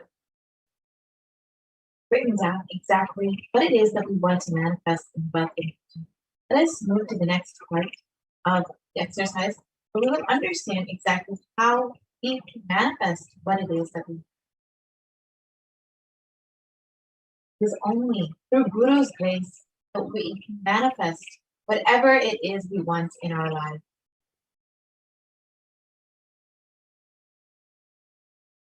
So, with deep devotion and oneness to Guru, you can complete all the binding cognitions on wealth and manifest life with prosperity and abundance. So, you can manifest the life that you want to manifest as a reality.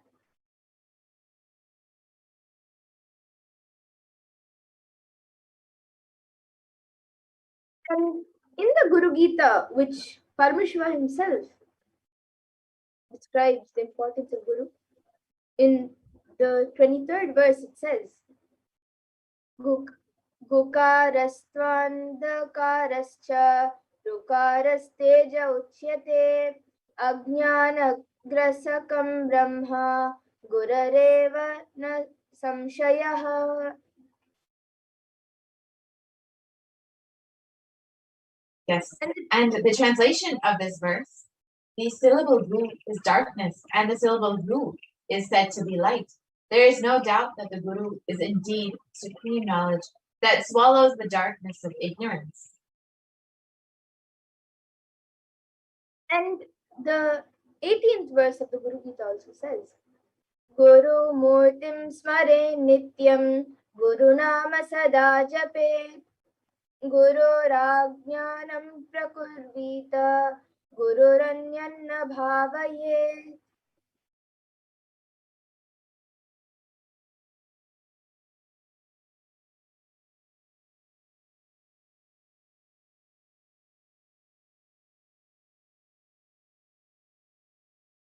And the translation for this verse says, always remember the Guru's form.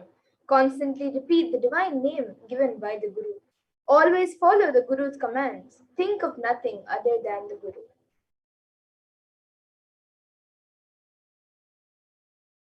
And the 11th verse of the Guru Gita also beautifully says, Sarva Papa Vishuddhatma Shri Guru Pada Sevanat Dehi Brahma Bhavedasmat Tvatkripartam Vadami Te.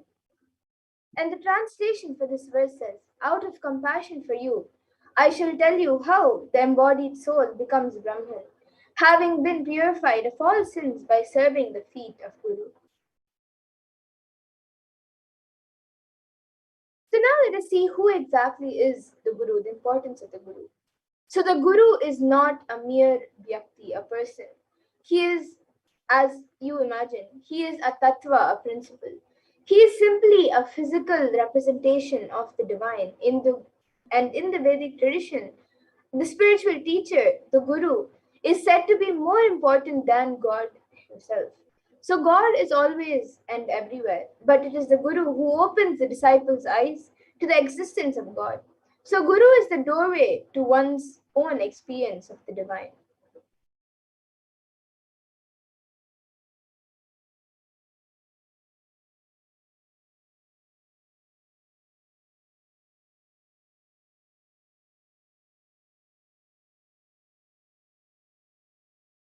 And the Guru exists as the embodiment, the manifest form of God, Paramashiva. And the God, Paramashiva, is the unmanifest form of the Guru. So God is the state of Guru, and Guru is the statement of God. Gurus are the manifestation of Paramashiva, and Paramashiva is the unmanifest existence of the Guru.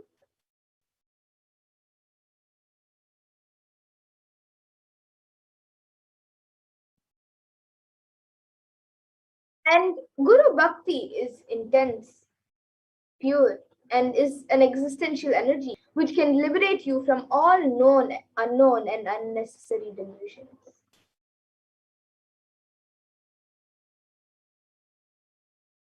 And with that, now let us all get ready for the Venkateshwara readings, where each of you can ask your questions and get direct answers from Bhagwan Venkateshwara.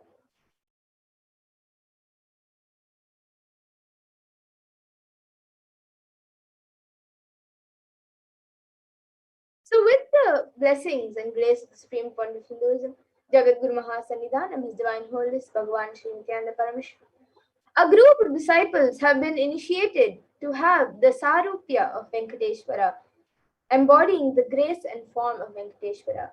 So any question or prayer is of the devotee is taken to Bhagavan Venkateshwara, and Bhagavan Venkateshwara responds to the question through the initiated disciples. So this is a very easy way where you can ask your questions to Bhagavan Venkateshwara and get direct answers from Bhagavan Venkateshwara through the initiated disciples. So, and your prayers to Bhagavan Venkateshwara, you can sign up the link below, tinyurl.com/deity readings. So you can all take a few minutes to ask your questions and your prayers.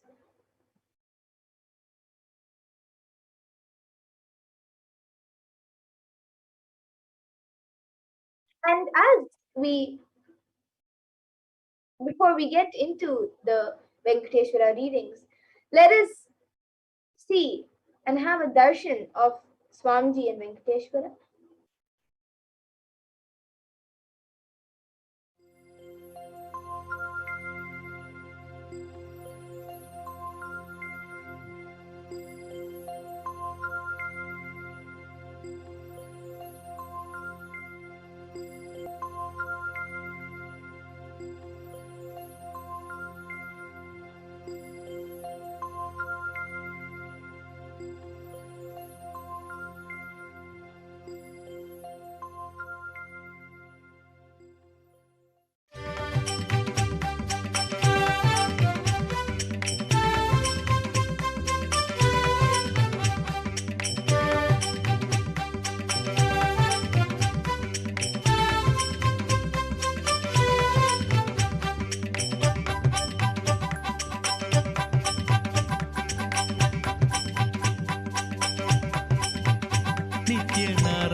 Govind Madhava नित्य नारायण गोविंद केशवा नित्य नारायण गोविंद माधवा नित्य नारायण गोविंद केशवा नित्य नारायण गोविंद माधवा नित्य नारायण गोविंद केशवा नित्य नारायण गोविंद माधवा नित्य नारायण गोविंद केशवा हर नित्या नित्यानंता हर नित्या हरे हरे हरे नित्या नित्यानंता हरे नित्या हरे हरे हरे नित्या नित्यानंता हरे नित्या हरे हरे हरे नित्या नित्यानंता हरे नित्या हरे हरे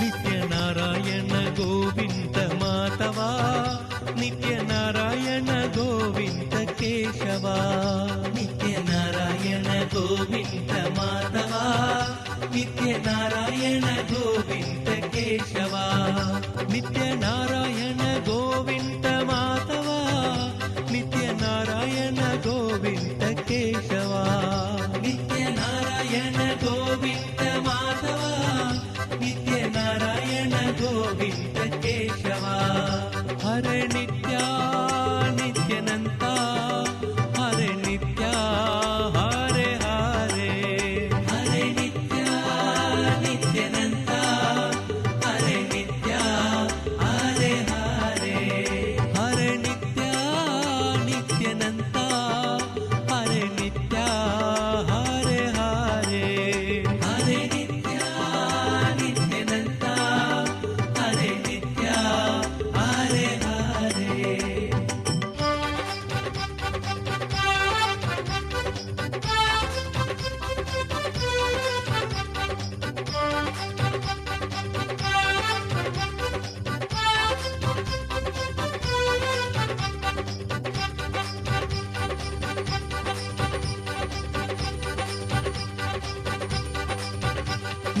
नारायण गोविन्द माधवा नित्य नारायण गोविन्द केशवा नित्य नारायण गोविन्द माधवा नित्य नारायण गोविन्द केशवा नित्य नारायण गोविन्द माधवा नित्य नारायण गोविन्द केशवा नित्य नारायण गोविन्द माधवा नित्य नारायण गोविन्द केशवा नित्य नारायण गोविन्द माधवा नित्य नारायण गोविन्द केशवा नित्य Narayan Govind Madhava.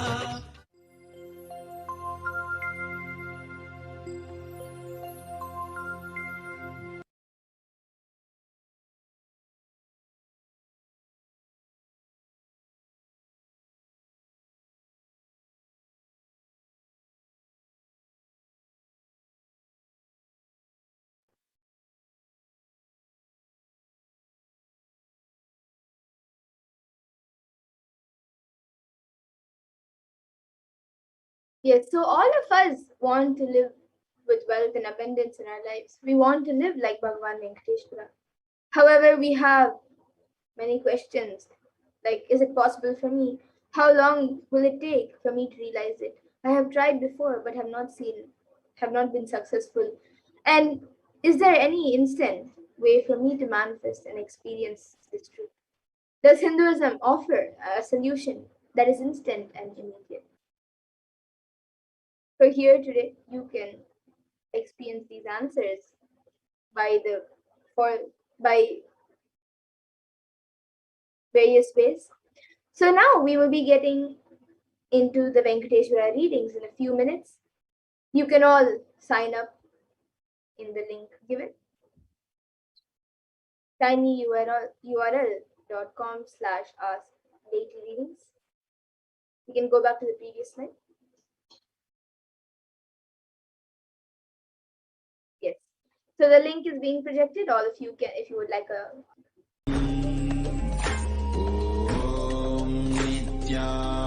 Nithyananda Paramashivoham Om Paramashivoham Om Nithyananda Paramashivoham Om Nithyananda Paramashivoham Nithyananda Paramashivoham Shivoham Om Nithyananda Paramashivoham Om Nithyananda Paramashivoham Om Nithyananda Paramashivoham Om Nithyananda Paramashivoham Om Nithyananda Paramashivoham Om Nithyananda Paramashivoham Om Nithyananda Paramashivoham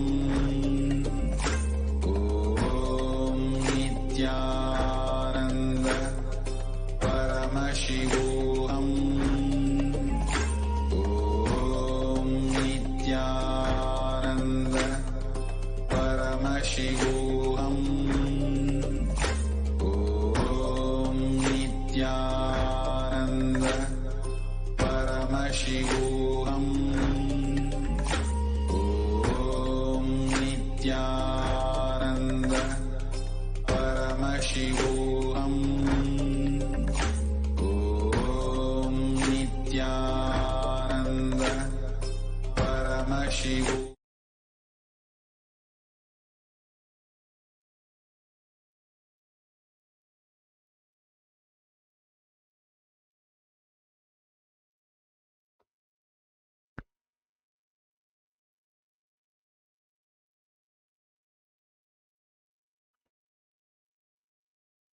Now we enter into today's Venkateshwara readings. The first question is from Evelyn Telkid from Guadalupe. Dear Lord Venkateshwara, I want to manifest financial abundance. Please bless me.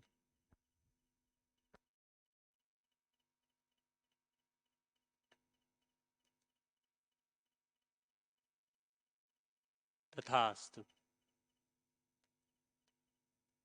You will have it. Tathastu.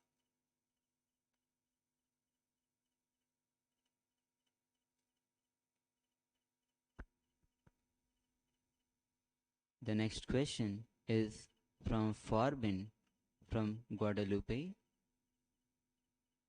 Dear Lord Venkateshwara, why I cannot manifest what I want in my life?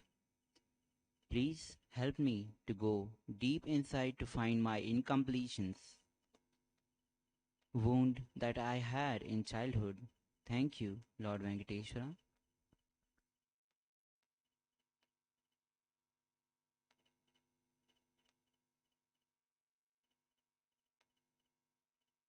It is nothing but the fear of taking more responsibility.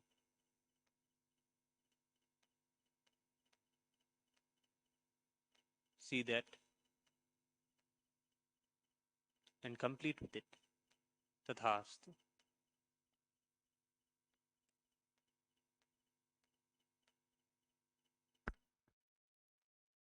Next question is from MF Panduranga from France.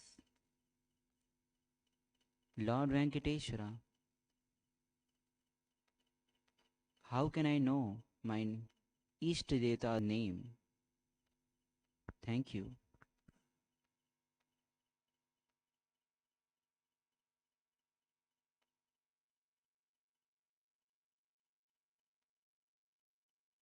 Tathastu.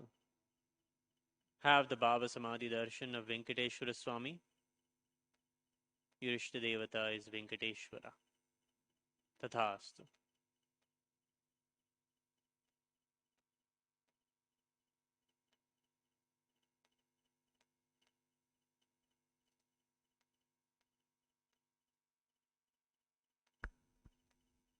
The next question is from Chang Lim Yim Fabio from Reunion. Dear Lord Venkateshwara, the mother of my children wants to take two of my daughters, Islaine and Ladia, who were initiated by Swamiji in Alsek, to her boyfriend to live there. What should I do? Is it a good thing?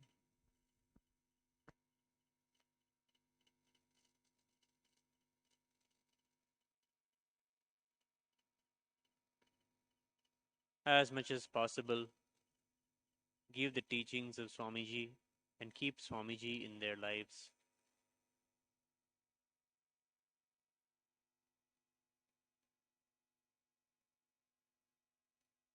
Slowly they will connect. Do not give up on others. Tathastu.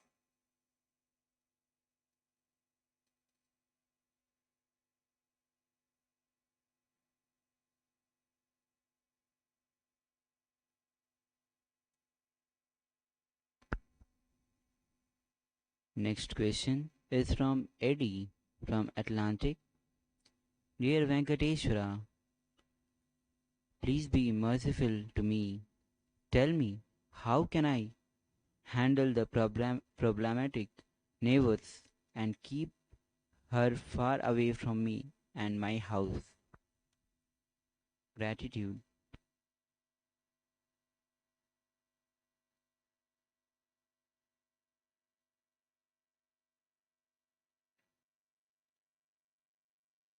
Tathastu. Venkateshwara will take care. Do not worry. Tathastu.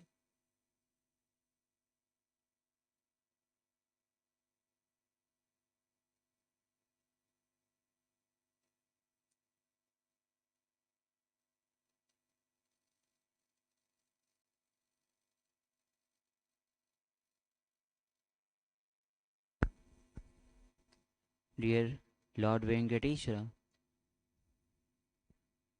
the next question is from Jocelyn Kalka Debbie Dine from Guadalupe. Lord Venkateshwara, please help me.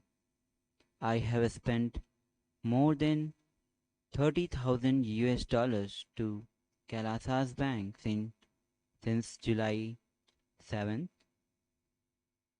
but I haven't received the money yet. Unlock the situation for me.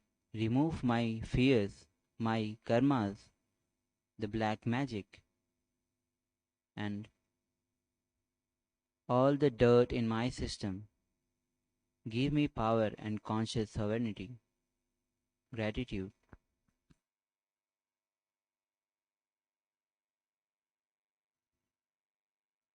Tathastu. Venkateshwara will heal all your karmas. Tathastu.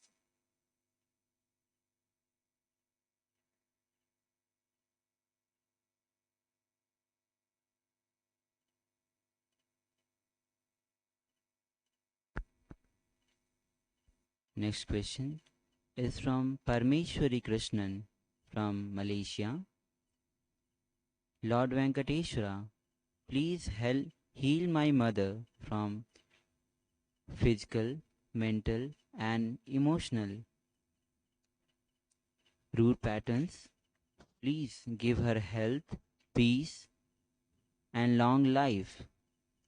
Thank you, Bhagwan.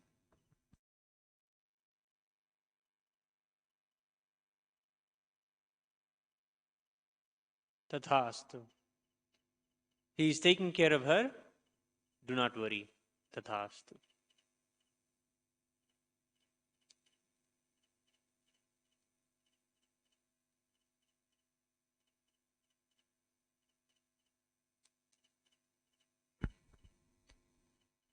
The next question is from Parameshwari Krishnan from Malaysia. Lord Venkateshwara, please heal my daughter Jaya. She is 7 years old and suffering from flu illness. She is always sneezing. Thank you.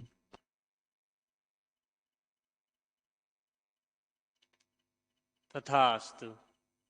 If you can, give her little neem. She will become all right. Tathastu.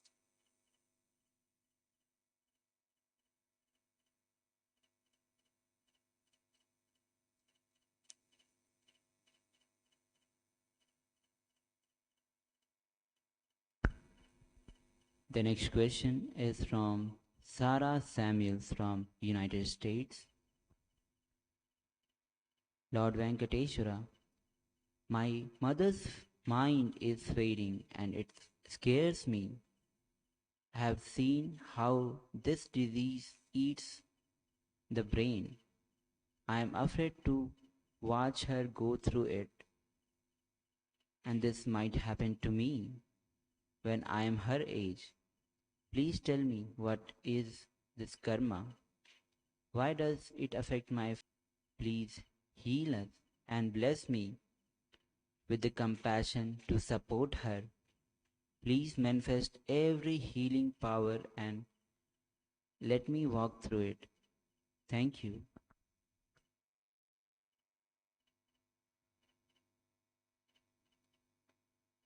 Tathastu. To go through it, just have Swamiji in your inner space. Regularly see the Bhava Samadhi darshans. Purify yourself and the whole family. Tathastu. You will be successful. Tathastu.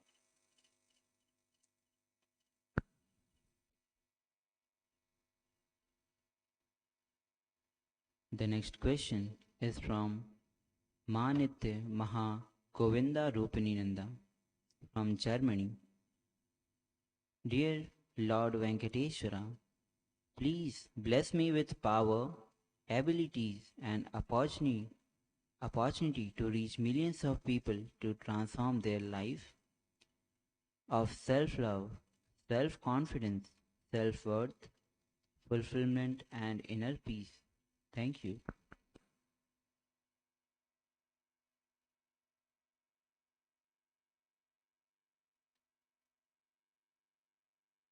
Tathastu. You will have all that you seek. Tathastu.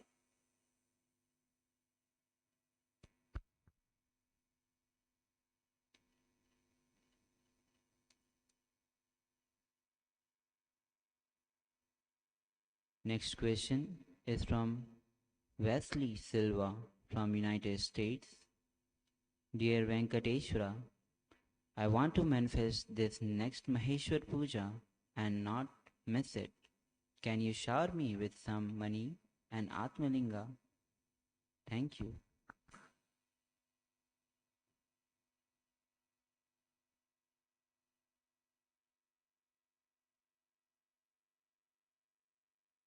Tathastu. You will have the wealth after the Maheshwara Puja. Tathastu.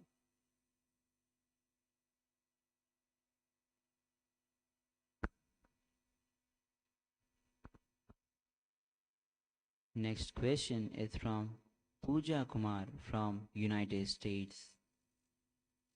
Lord Venkateshwara, please bless me with your energy to manifest wonderful relationship and connections in my life that I truly want. Thank you for showering everything to me. Gratitude. Tathastu. Always contribute something beautiful, something loving to other people's lives. Become aware continuously of what you are giving to somebody. Are you giving Nithyananda bliss or something else? Bring yourself to this awareness. Declare your conscious sovereignty. You will be able to take care of everyone in front of you. Tathastu. Tathastu.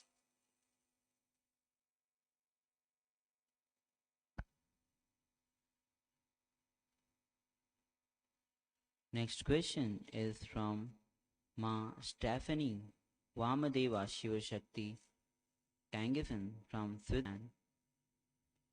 Dear Lord Venkateshwara, please bless me with prosperous income that flows easily and abundantly, so I can focus more on Seva and Sangha works. Thank you. Tathastu. Put 100% effort into Sangha work. Swamiji will take care of everything else. Tathastu.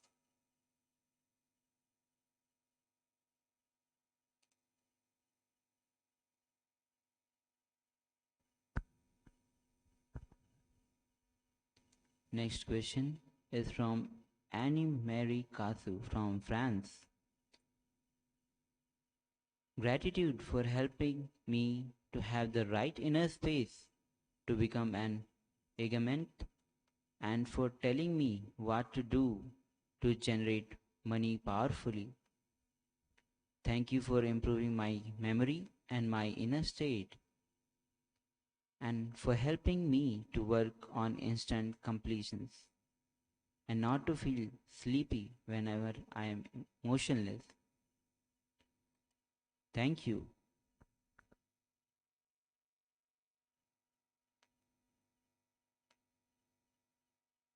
Tathastu.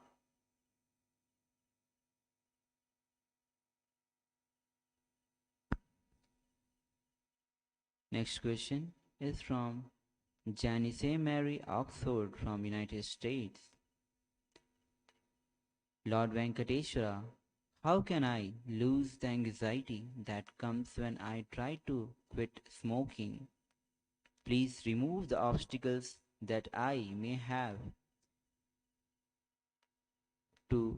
for becoming healthy to manifest a secure and financially and emotional life.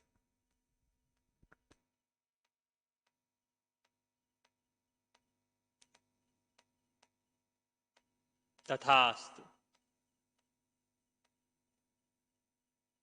Detox your body from the toxins with the haritaki, neem juice, castor oil every day without missing.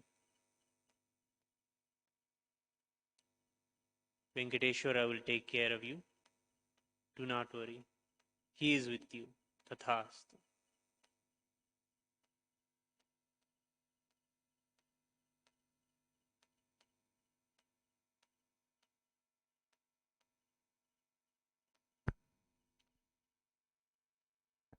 The last question is from Evelyn Telchid from Guadalupe. Dear Lord Venkateshwara, can you download the science of Shaivism Tantra into me? Thank you.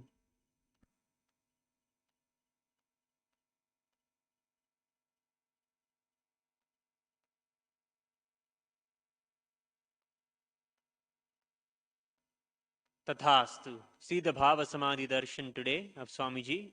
You will have what you seek. Tathastu.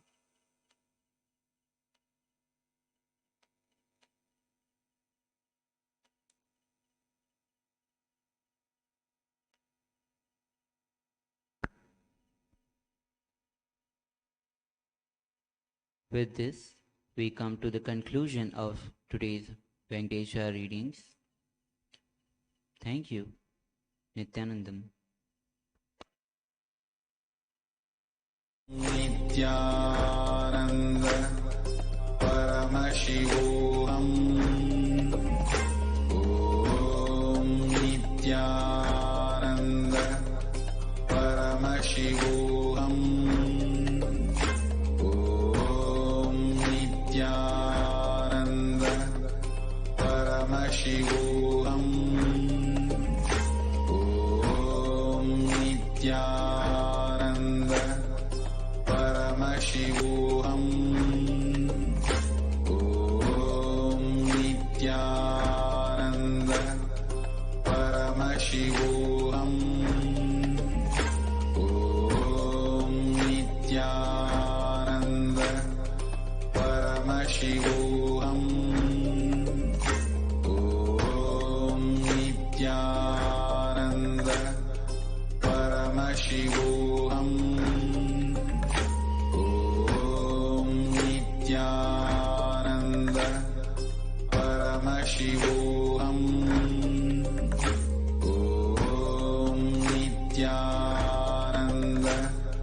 Paramashivoham. Om Nithyananda Paramashivoham. Om Nithyananda Paramashivoham. Om Nithyananda Paramashivoham.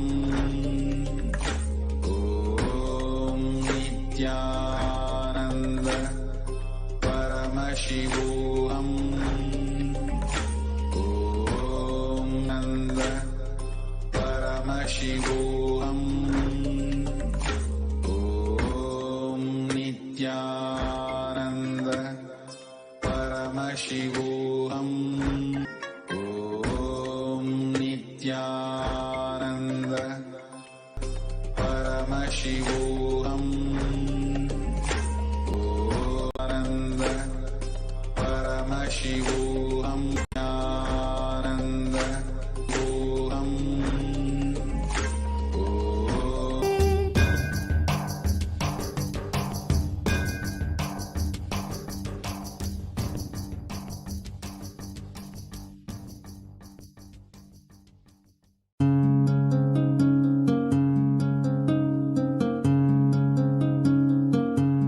There are some gods, 9 unknown gods. They will be there. 9 unknown god.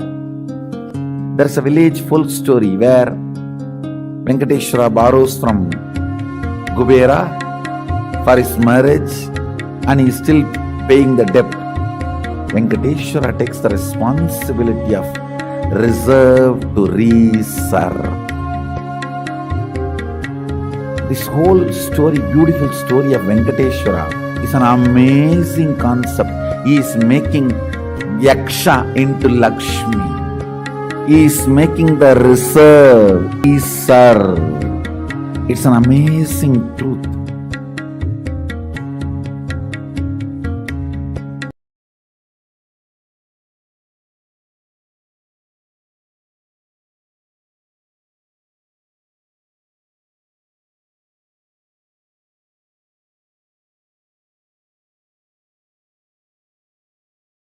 All of our questions about wealth answered, and all of our prayers answered by Bhagavan Krishna. Let us now enter to the next segment, offering segment, where we can offer our gratitude, our love, our devotion to Bhagavan Venkateshwara.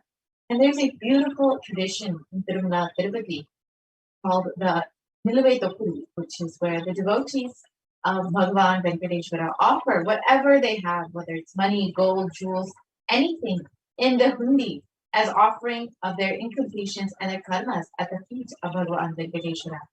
And the Supreme Council of Buddhism has opened up the same opportunity for thousands of devotees to offer and be relieved from their dopuri, their karmas, as directly the Supreme Council of Buddhism will be gracing us as Bhagavan Venkateshwara, accepting all of our offerings and liberating us from. You can dress yourself up as Bhagavan Venkateshwara. Adorn yourself with all the gold, the silver, and other jewels that you have, whatever it is that you want to offer. And after the Bhavasmati Darshan, spread out a clean cloth, piece of cloth, preferably white, in front of Swamiji's Atmamurti. And from the space of abundance, remove all of the jewels that you want to offer to Bhagavan Venkateshwara and place them one by one in an organized manner on the cloth. Take one photo of all the jewels neatly arranged in the cloth and upload in the form mentioned in the next slide. Once you have taken the photo of all the jewels and uploaded them in the form, put them together in the cloth and tie the cloth with 3 knots securely.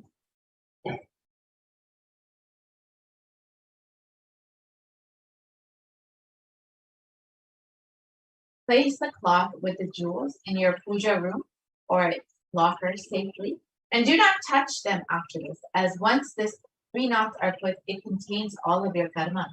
Immediately ship the offerings to the mentioned address below, that is Nithyananda Hindu Temple, 14071 Peyton Drive, 850 Chino Hills, California, 919. So once you've done this, you can take a photograph of the Niluvaitopudi offering with the details of the quantity, weight, and item material, whether it's gold, silver, gems, whatever it may be, that in the description.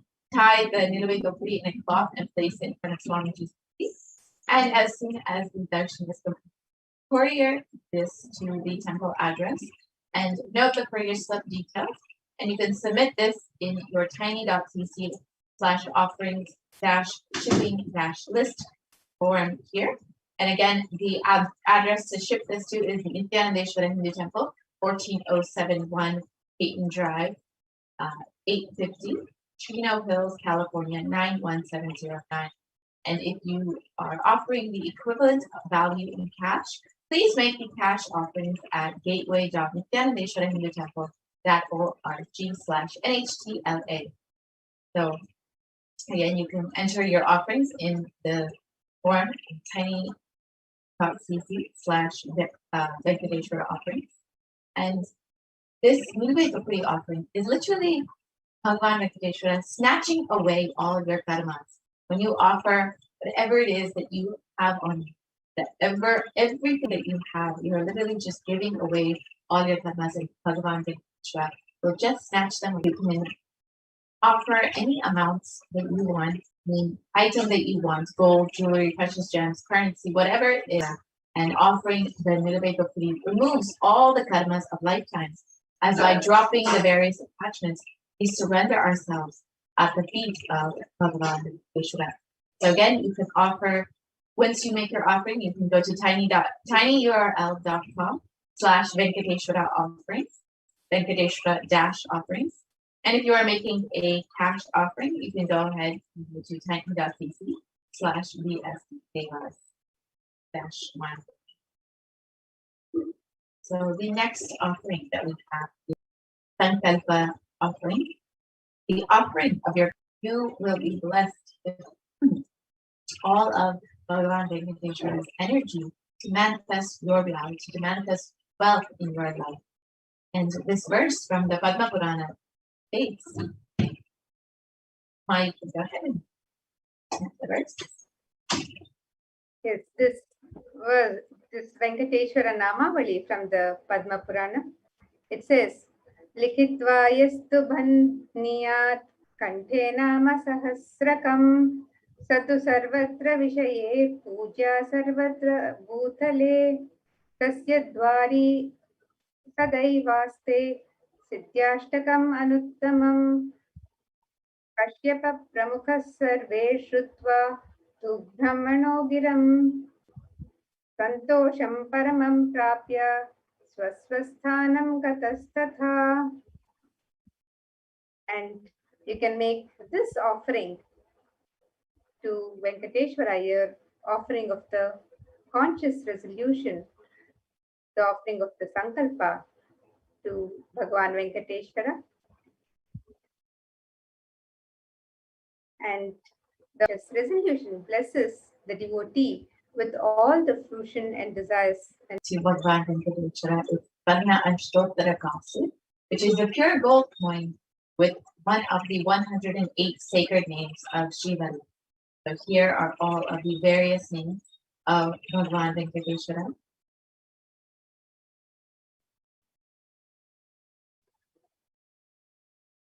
All 108 names. You can choose whichever name that you connect with most, and whichever name resonates that to it as a gold. So when you offer this sadhana with the inscription of Shiva's names on them, you will be blessed with the divine qualities of Bhagavan Venkateshwara and be blessed, manifest all of whatever you want in the wealth dimension from Bhagavan Venkateshwara. And the next offering to Bhagavan Venkateshwara is the offering of the Swarna Tulasi Patram, the gold Tulasi leaf. And the Tulasi leaf is considered very sacred, a favorite of Bhagavan Venkateshwara. He loves to be adorned with the garland of Tulasi leaves. And the Supreme Lord, he is causelessly merciful upon his devotee, so much so that even the poorest of men can offer him a little water, a flower in devotion. Thus, due to his affectionate dealings with his devotees, and Tulasi is Bhagavan Venkateshwara's favorite offering, and he loves to be adorned, decked with the garland of Tulasi. So you can offer any number of Tulasi leaves, the gold Tulasi leaf, and receive the grace and blessings of Bhagavan Venkateshwara. Next offering is the Sadhana Padma Pushpa, and if one offered it, this is the golden lotus, and it's described that if one offers to me with devotion a leaf, a flower, a fruit, or even water, I delightfully partake of that article offered with love by my devotees in pure consciousness. So you can offer to last eternally in oneness with the avatar and to experience the overflowing grace of Bhagavan Venkateshwara manifesting through the Supreme Quantum of Self.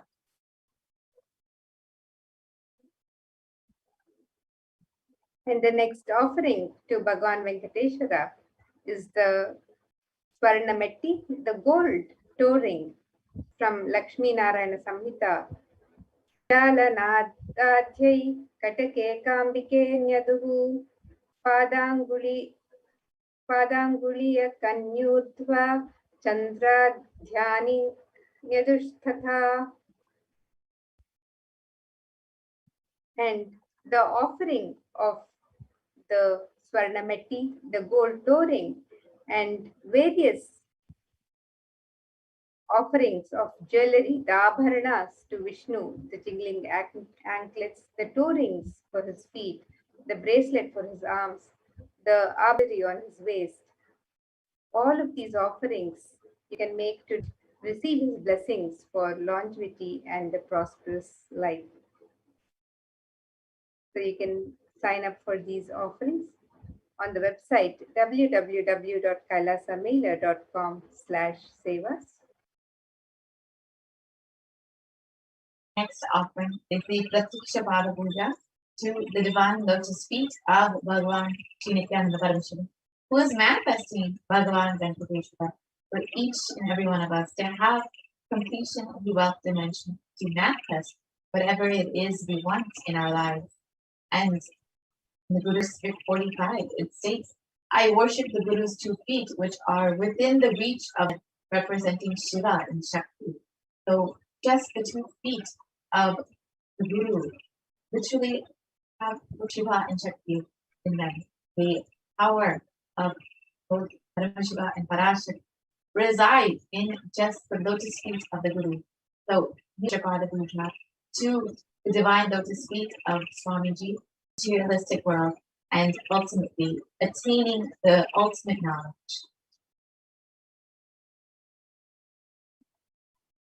And offer Pratiksha Pada Puja to clear all your karmas and to remove any obstacles in the path of your enlightenment, to express gratitude and to strengthen your feeling connection with the Guru, to manifest auspiciousness in all dimensions, health, wealth, and relationship.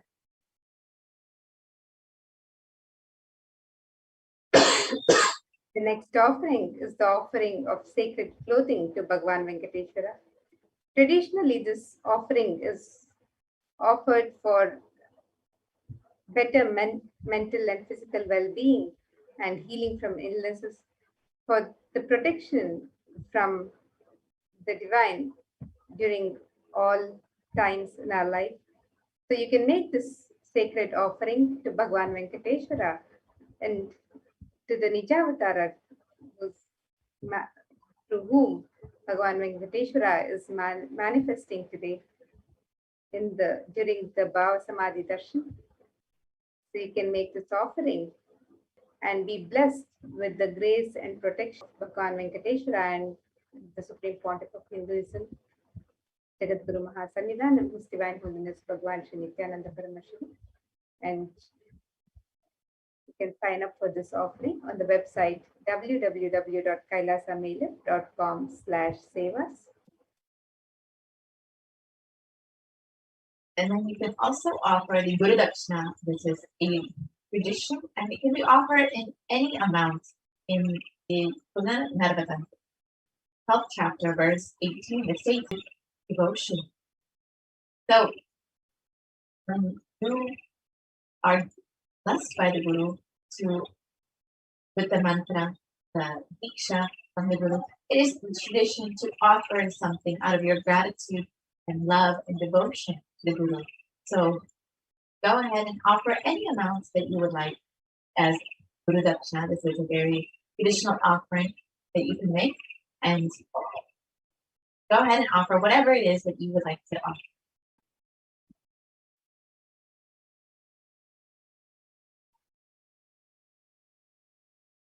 And if you would like to make a general donation,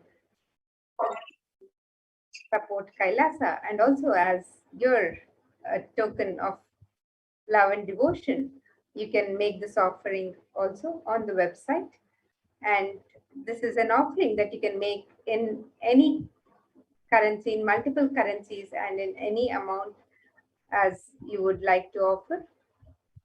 So you can sign up for this offering on the website www.kailasamailer.com/sevas.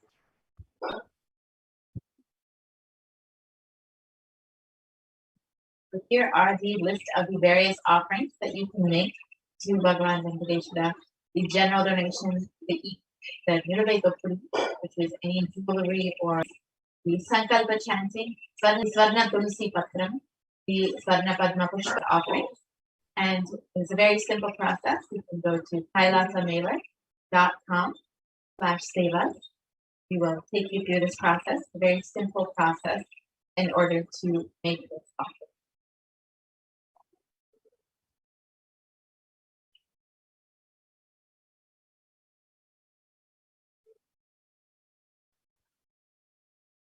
So here you site www.kailasamailer.com/sevas, and you can scroll as you get ready to receive Bhagwan Venkateshwara's darshan today. So you can make all of your offerings here on step 2.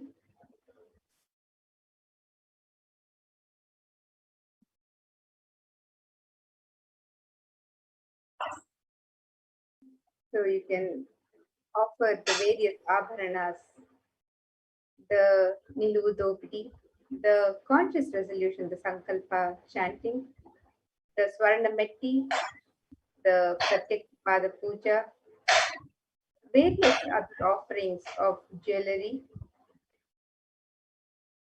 and the Vastra Seva. You can make all of these offerings on the website. You can also make the offering of the e-hundi, which can be made in multiple currencies and in various amounts. So all of these offerings can be made to Bhagwan Venkateshwara on the website.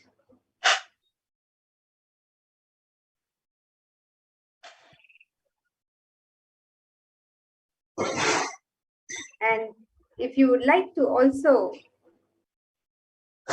show your support for Kailasa, you can show your support by becoming a member of the chat, the YouTube channel, SPH Kailasa's SPH Nithyananda Paramashivam channel. Yes, ma'am. Padmavati, Devi Lakshmi, who has taken the form of Devi Padmavati in Tirumala, Tirupati. Bhagavan borrows wealth from Kubera in order to pay for the marriage, in order for the celebrations that take place during the marriage. And it is stated that even till today, Bhagavan Venkateshwara is paying off his debts to Kubera. And this is actually a very beautiful story. It might sound a little bit strange. Bhagavan Venkateshwara, the Lord of Wealth himself, is paying off his debt to Kubera. But keep the whole flow of currency continuously growing, and not to keep hoarding the wealth. Kubera actually hoards wealth, is considered the treasurer, but it is Bhagavan Venkateshwara's sacrifice that has made the whole wealth flow, and it continues to make the wealth flow to all of the devotees and disciples. And it is because Bhagavan Venkateshwara has taken on this loan from Kubera that even now, still today, he is paying that off, and we are experiencing the benefits of the flowing of wealth in our lives. So this is a very beautiful story, as Swami shares that wealth should always never be hoarded, and when you continuously give wealth, you will also get wealth back in your life. So this is a beautiful opportunity that Kailasa has made available for you to become a Kailashin and to continue to make the wealth flow for the whole of humanity by offering a small donation to Kailasa. You can become a Kailashin and offer a monthly donation to Kailasa, or you can make a one-time donation through the YouTube process, the YouTube super chat and super sticker. Very simple process. You can see that you can either join as a member of Kailasa, and if you click the join button, you will see the various levels that you can become a member. You can become a bronze, silver, gold, platinum member of this channel. And once you have done that, you can also offer a donation through the YouTube super chat, super sticker option. This is a very simple process. If you just go ahead and click on the chat box, you will be shown the option to choose super chat or super sticker. So you can choose whichever you would like and offer how much ever you would like. You can be as much or as little as you want, but it is essential to continuously let the wealth flow in your life and to let wealth flow in the whole cosmos, just as Bhagavan did for each of us. Yes, Ma, that's the beautiful story of Bhagavan Venkateshwara and how Mahalakshmi, who is the consort of Bhagavan Venkateshwara, Mahavishnu, she's the goddess of wealth who keeps the currency in circulation at all times. And representing this aspect of Mahalakshmi to keep Mahalakshmi in circulation at all times for the benefit of all of humanity, Bhagavan Venkateshwara himself takes on the loan from Kubera. So that's a beautiful tradition, the Hindu tradition, the understanding of wealth, where wealth needs to be kept in circulation because Mahalakshmi graces and showers us with wealth when she's in circulation. So, yes, and we would love for everyone to be able to support this understanding from the Vedic tradition and be part of this, where when we support the tradition, we support Dharma. Dharma supports, Dharma protects us. So we make our contribution also to support Dharma and keep the currency in circulation. And we are forever blessed by Bhagavan Venkateshwara.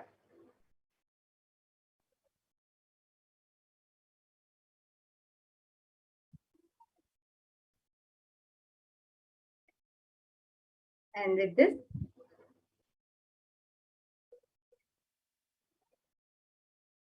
you can do Dopri, where you can offer any gift to Bhagavan Venkateshwara.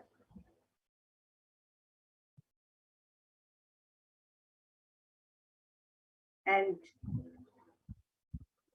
as we get ready to receive the darshan of Bhagavan Venkateshwara, we'll now see how the spiritual embassies of Kailasa, the de facto spiritual embassies, are offering various facilities for the devotees, for the well-being of humanity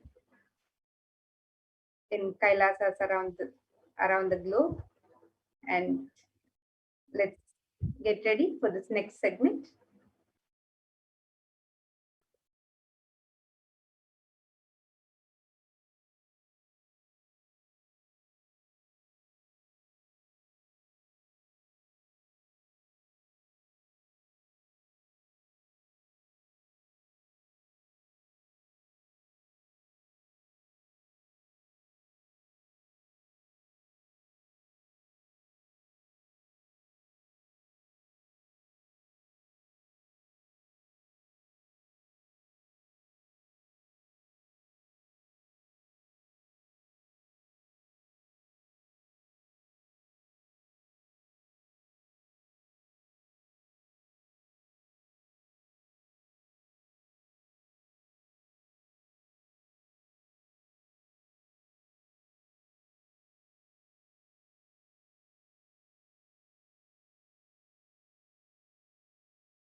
Most easiest, most powerful, most inspiring, most exciting way to connect with life as the form of mother.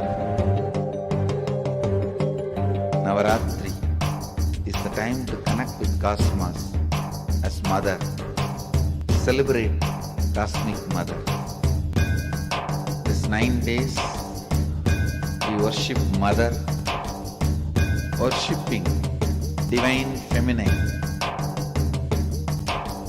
யாதுமாகி நின்றாய் காளி ஓம் காளி ஓம் சக்தி ஓம் காளி ஓம் சக்தி ஓம் சக்தி ஓம் சக்தி ஓம் சக்தி.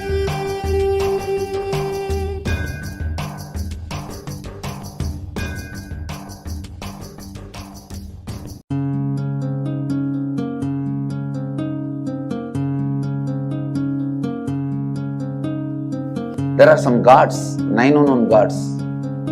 The moment you call, they will be there. Venkateshwara, Balaji. I tell you, people give so much for Venkateshwara because he does the job. He's a 9 unknown god. There's a village folk story where Venkateshwara borrows from Kubera for his marriage and he is still paying the debt. Venkateshwara takes the responsibility of reserve to reserve. This whole story, beautiful story of Venkateshwara is an amazing concept. He is making Yaksha into Lakshmi. He is making the reserve to reserve. It's an amazing truth.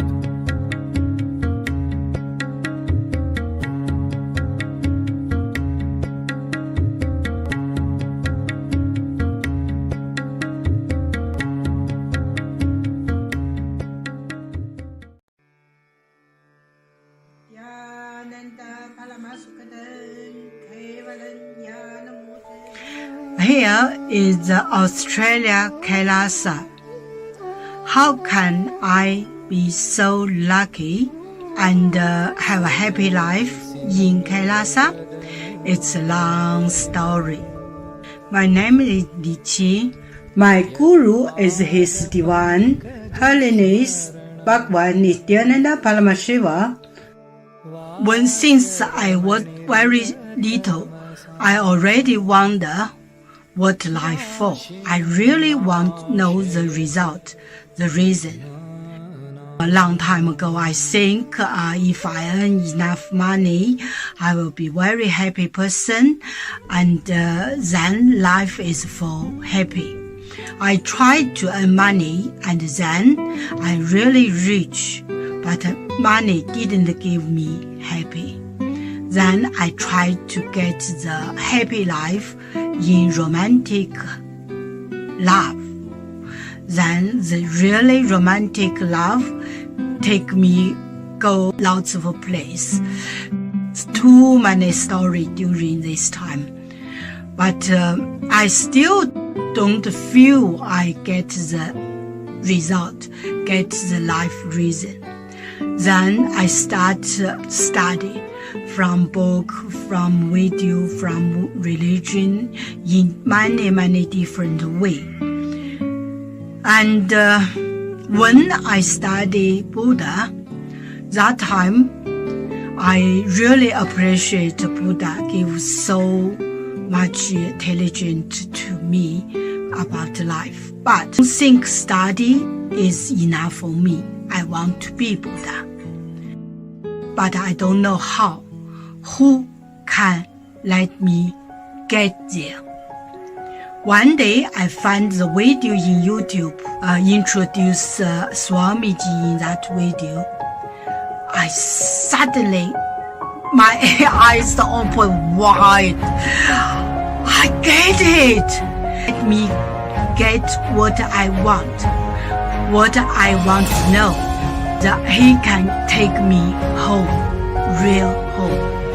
This kind of feeling, then I start study from Nithyananda Sangha. One day, Swamiji Satsang said he need people devote land, home, money to build up Kailasa. Then I discussed with my husband, decide to give the whole farm to Nithyananda. That time, because both of us believe help Swamiji means help whole world. It's a big decision, but we just discussed so short time already. Done, decide. I really appreciate my husband love me so much and believe me, trust us. Soon here will be big temple, Gurukul. This my story to you, just me. Don't give up any chance to be founding father of Kailasa. It's best thing you can do in your life.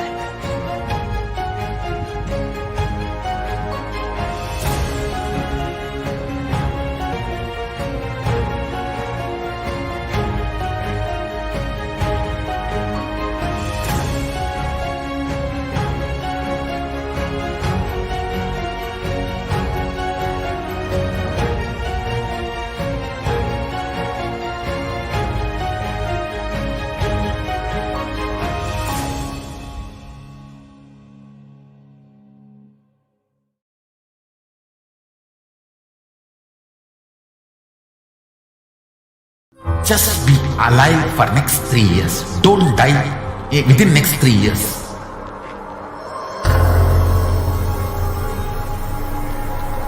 Just don't die within next 3 years. Be alive. Somehow be alive.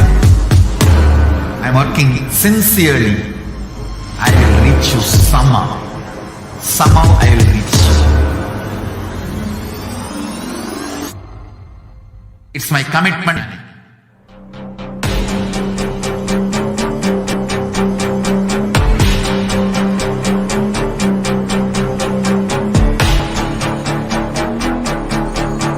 Nithyanandam, everyone, welcome back. So now, let us get into the Bhava Samadhi Darshan preparations.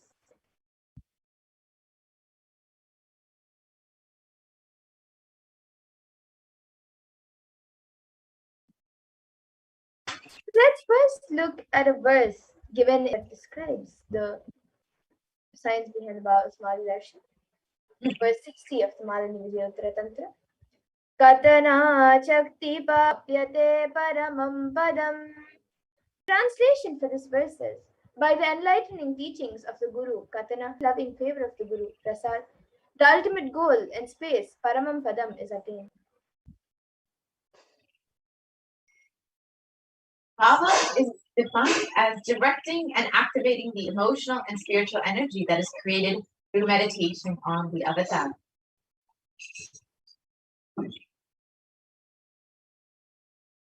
In Bhava Samadhi Darshan is not an event in space and time. Rather, darshan happens at the moment when we are lifted out of space and time.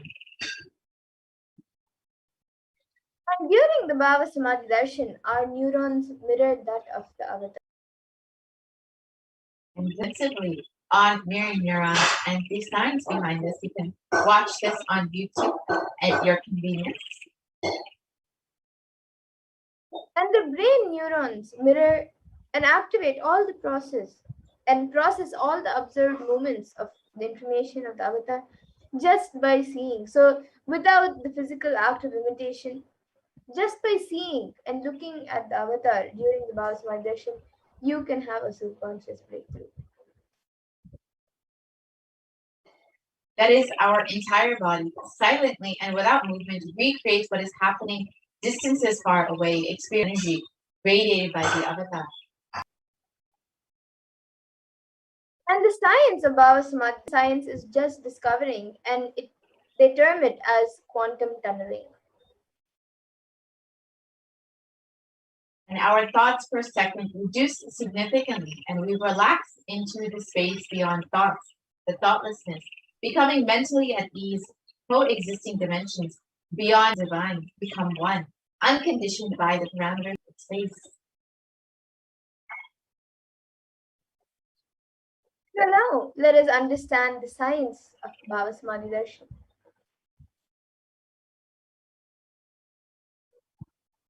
And Bhagavan Krishna describes the Bhava Samadhi Darshan.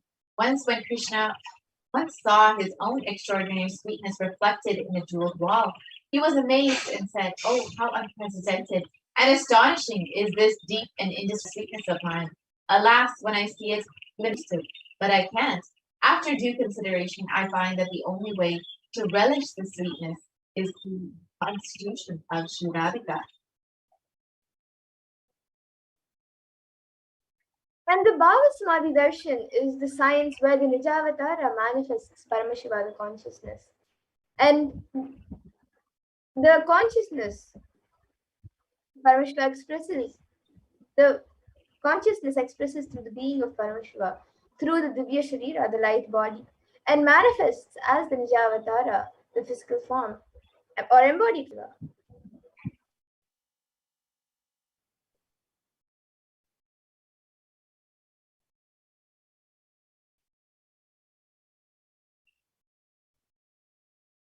For example, Devi Parashakti expresses through the being of Rajarajeshwari and manifests as the Nijavatara, the physical form of Devi Meenakshi. And here you can see another example where Bhagavan Paramashiva expresses through the being of Subramanya. And another example, Bhagavan Paramashiva expresses the being of Arunagiri Yogeshwara. And Bhagavan Parandama expresses the being of Mahavishnu and manifests as the Nijavatara through Bhagavan Venkateshwara. The Archavatara, the deity, reflects the consciousness and manifestation of the superconscious energy. But human beings are not mature enough to receive the higher level experiences from the Archavatara directly. The form comes down to bridge the gap of the superconscious energy all along. And when we have Paramashiva, the powerfulness of those dimensions of Paramashiva are awakened in us as well. So the dimension of Paramashiva manifesting in the Nijavatara for us to experience the same is the Bhava Samadhi Darshan. And the Bhava Samadhi Darshan is the direct experience of causeless bliss.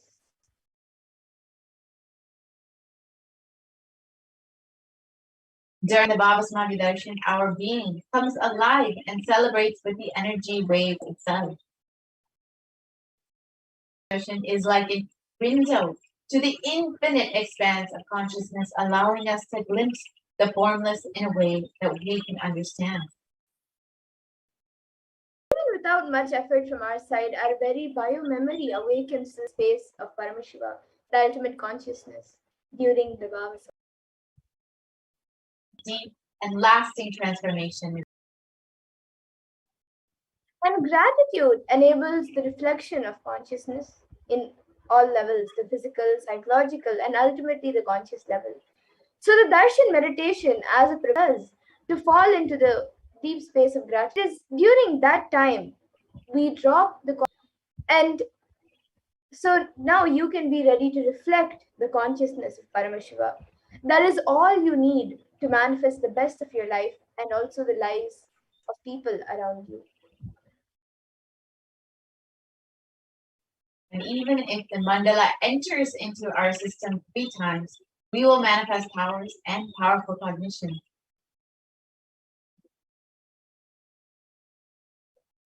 And the right cognition and right context that all of us should hold during the Bhava Samadhi Darshan is that I know that you are the source of everything. You are the embodiment. You are everything. And you are in the embodied form of the Supreme Pontiff of Hinduism, Bhagavan Sri Nithyananda Paramashivam. You are in this body. And you are the source of both. Let me connect with you. Let you reveal yourself to me. And let me be in the Bhava Samadhi of you.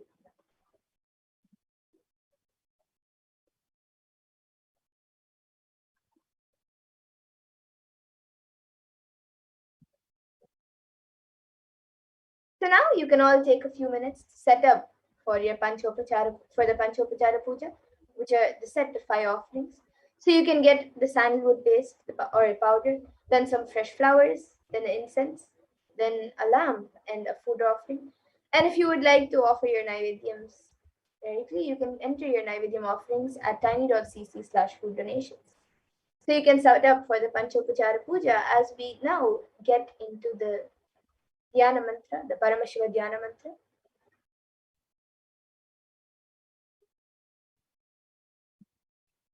So the Paramashiva Dhyana mantra through mantras, just like how we have the Naina Diksha and the Sparsha Diksha through a look or a touch.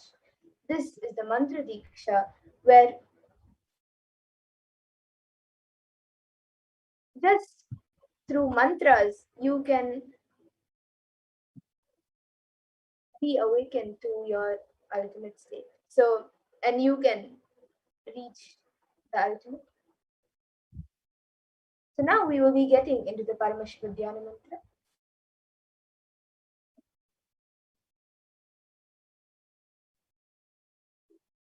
So this Hinduism has blessed the Paramashiva Dhyana mantra as an initiation that transmits energy and experience and powers in the form of sacred mantras.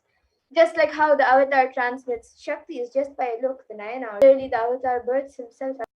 Anyone to whom this mantra is chanted from the space of oneness and deep restful awareness, that person is bestowed with health and well-being, wealth, abundance and prosperity, love and fulfilling relationships, enormous growth and success in business, job, and finances, a complete and fulfilled life that manifests without any types of doshas, sins, evil eyes, or obstacles, leading to a long, healthy, and peaceful life. And with the Supreme Point of Hinduism, Kailasa's Department of Human Services and Kailasa's Department of Religion and Worship is offering the Paramashiva Dhyana Mantra prayer service on behalf of each and every one of you. Today we are going to offer our prayers and request the blessing of Venkateshwara in the Nijavatara, the physical form, the embodied form of you, for the following benefits. So you can be healed of health issues. You will be healed from psychological stress and anxiety, healing of addictions, moving out of depression, moving out of pain patterns. You can get blessings for an improved career. You can heal the relationships with spouse, family, and profession, and have a breakthrough in the wealth dimension. We are offering Paramashiva Dhyana Mantra on behalf of each and every one of you for the protection for children orphaned during the pandemic, for the protection from natural calamities, for the protection from lost wages and income, for a solution to any problem, for the breakthrough in creativity, for increased inspiration, to move out of debt, and for the experiencing increased energy and vitality. And for healing from any insecurities, protection from any direct or indirect effects of the pandemic, for getting the leadership consciousness to be awakened in you, healing from any genetic or inherited disorders, and experiencing completion with your muscle memory and biomemory, and for ultimately receiving the darshan of Bhagwan Kalbhairava, of Bhagwan Venkateshwara, and to always have the blessings of the Supreme Fount of Hinduism with you. Yes, and we are offering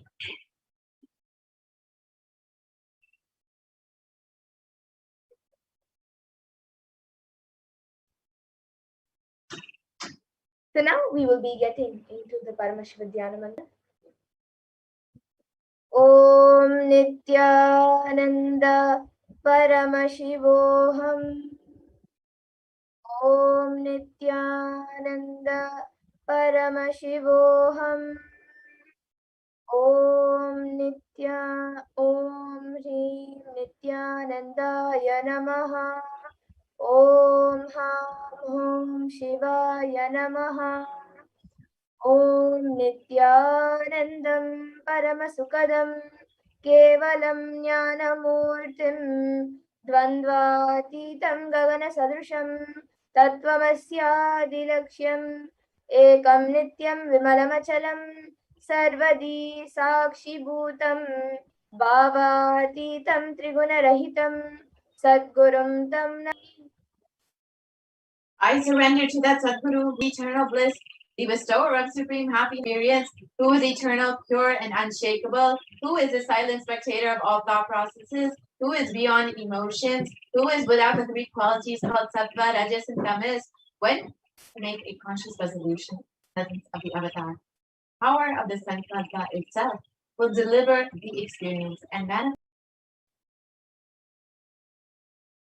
Om Mamo Partha Samasta Duritakshaya Dvara Bhagavat Shri Nithyananda Paramashiva Preetyartham. I am taking this conscious resolution today for destroying all my karmas. Asya Devadevasya Andakoti Brahmandanayakasya. Who is Sakala Jagat Shrishti Sthiti Samhara Tiro Bhava Anugrahakya Panchakranasya. the one who does the cosmic actions of creation, sustenance, rejuvenation, pulling out of delusion and liberation. Adimadyantarhitasya Aprameya Parakramasya Tattvartagocharasya. The one who is the beginning, middle, and end. The one who is immeasurable. Akarokaramakaratmaka Pranavatmakasya Vrishabharudasya Mahadevasya Kamika Divatulanta Mahatantrakya Shaivagamaswarupasya Sakla Nigamagamaswarupasya Shuddhadvaita Shaivaswarupasya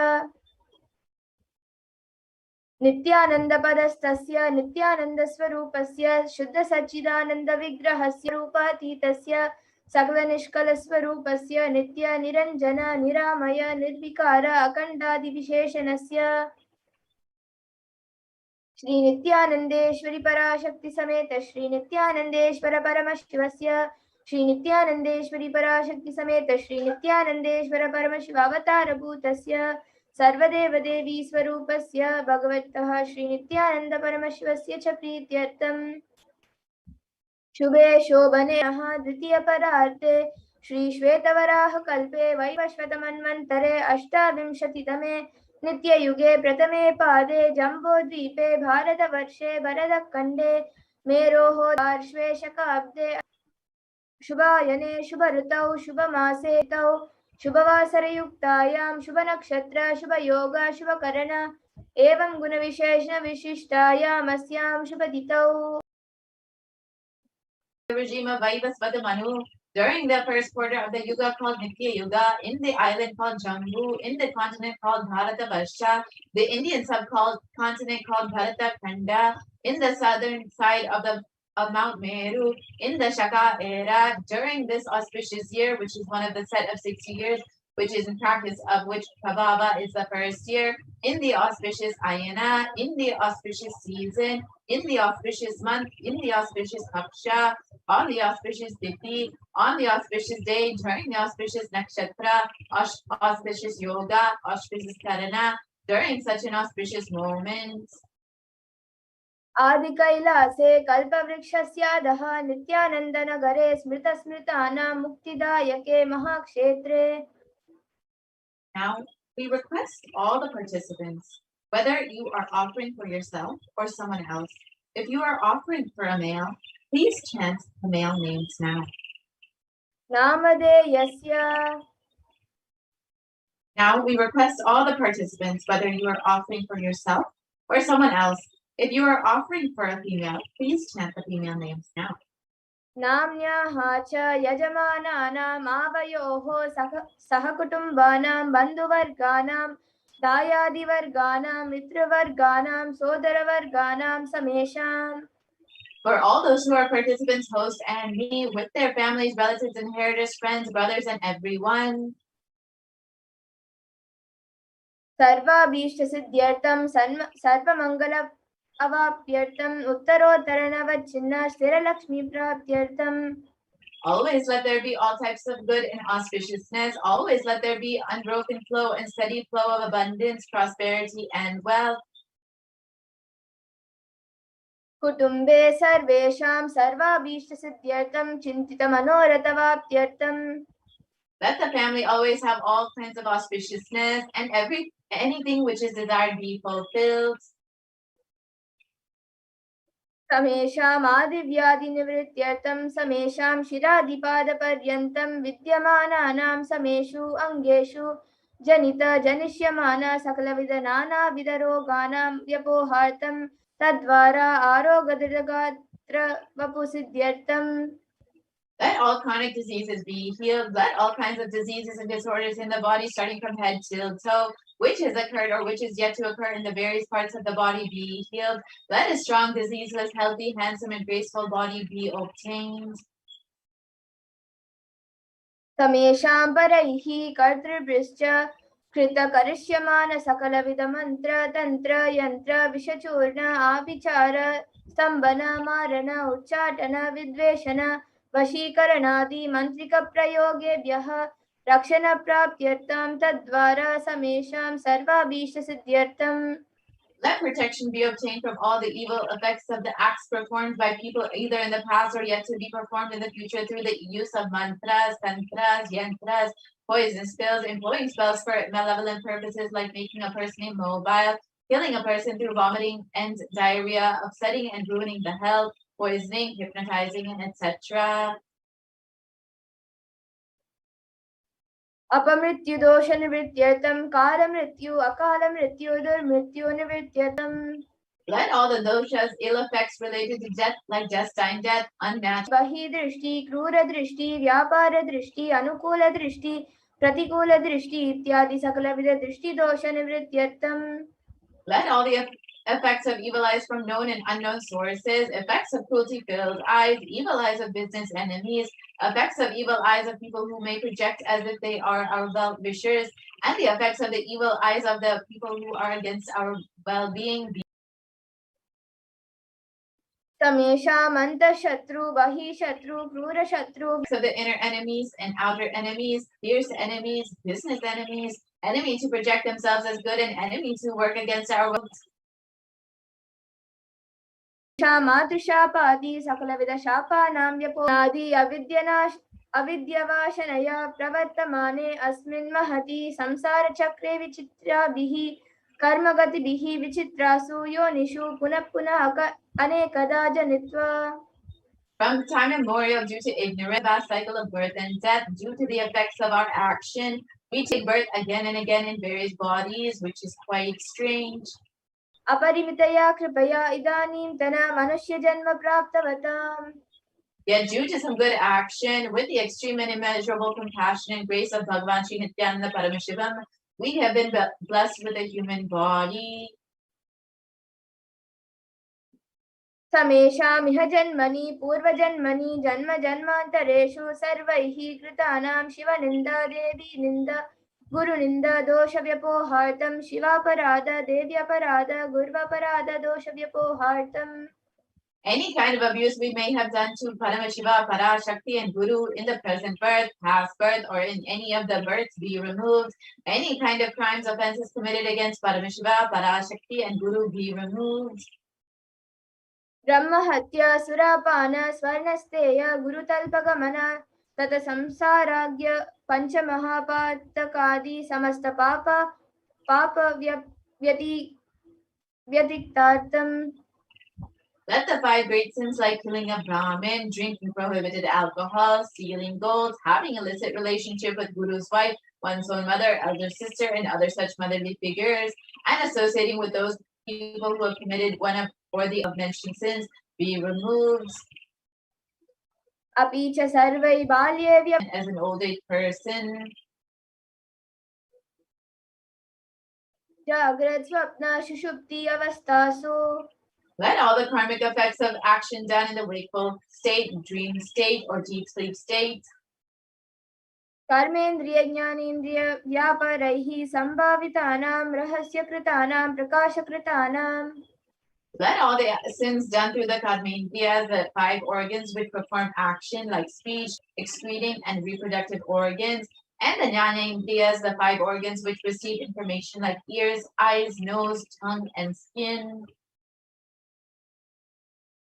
अतिपातकानां उपपातकानां संकलीकरणानां मननीकरणानां अपात्रीकरणानां जातिभ्रंशकानां प्रकीर्णितानां एविधानां बहूनां बहुविधाः. Minor of the minor sins, or sins like raping a woman, unjustifiable sins, sin of destroying the caste system, narrow-minded, अपनोदनद्वारा समस्त मंगलप्राप्त्यर्थं शिवभक्ति देवी भक्ति showered with all the auspiciousness, and let Paramashiva Bhakti, Devi Bhakti, and Guru Bhakti be obtained. Let the state of Paramashiva, space of Paramashiva, and powers of Paramashiva be obtained. कुटुम्बे सर्वदा सन्मंगलप्राप्त्यर्थं अन्योन्यप्रेमभिवृद्ध्यर्थं Purnatva siddhyartam sarva panivrityartam. Let the whole family always be showered with all the auspiciousness. Let mutual love bloom among all the people. Let completion happen. Let all the mishaps be removed. Kripra arogyavaptyartam ayurabhivrityartam. Let healthy body be obtained instantly and immediately. Let longevity be bestowed. व्यापारे उद्योगे च सर्वजन वशीकरणार्थं तद्वारा उन्नतोन्नतस्थानप्राप्त्यर्थं. Let your charisma impress everyone in business and job, and through that, let you attain the best of the best position. बहुधन सौख्यप्राप्त्यर्थं ग्रह कनक पशु पुत्र पौत्र धनधान्य सौख्यप्राप्त्यर्थं. Let extremely wealthy and happy life happen. Let various wealth be showered in the form of house, gold, cattle, children, grandchildren, money, grains, and all the comforts related to worldly life.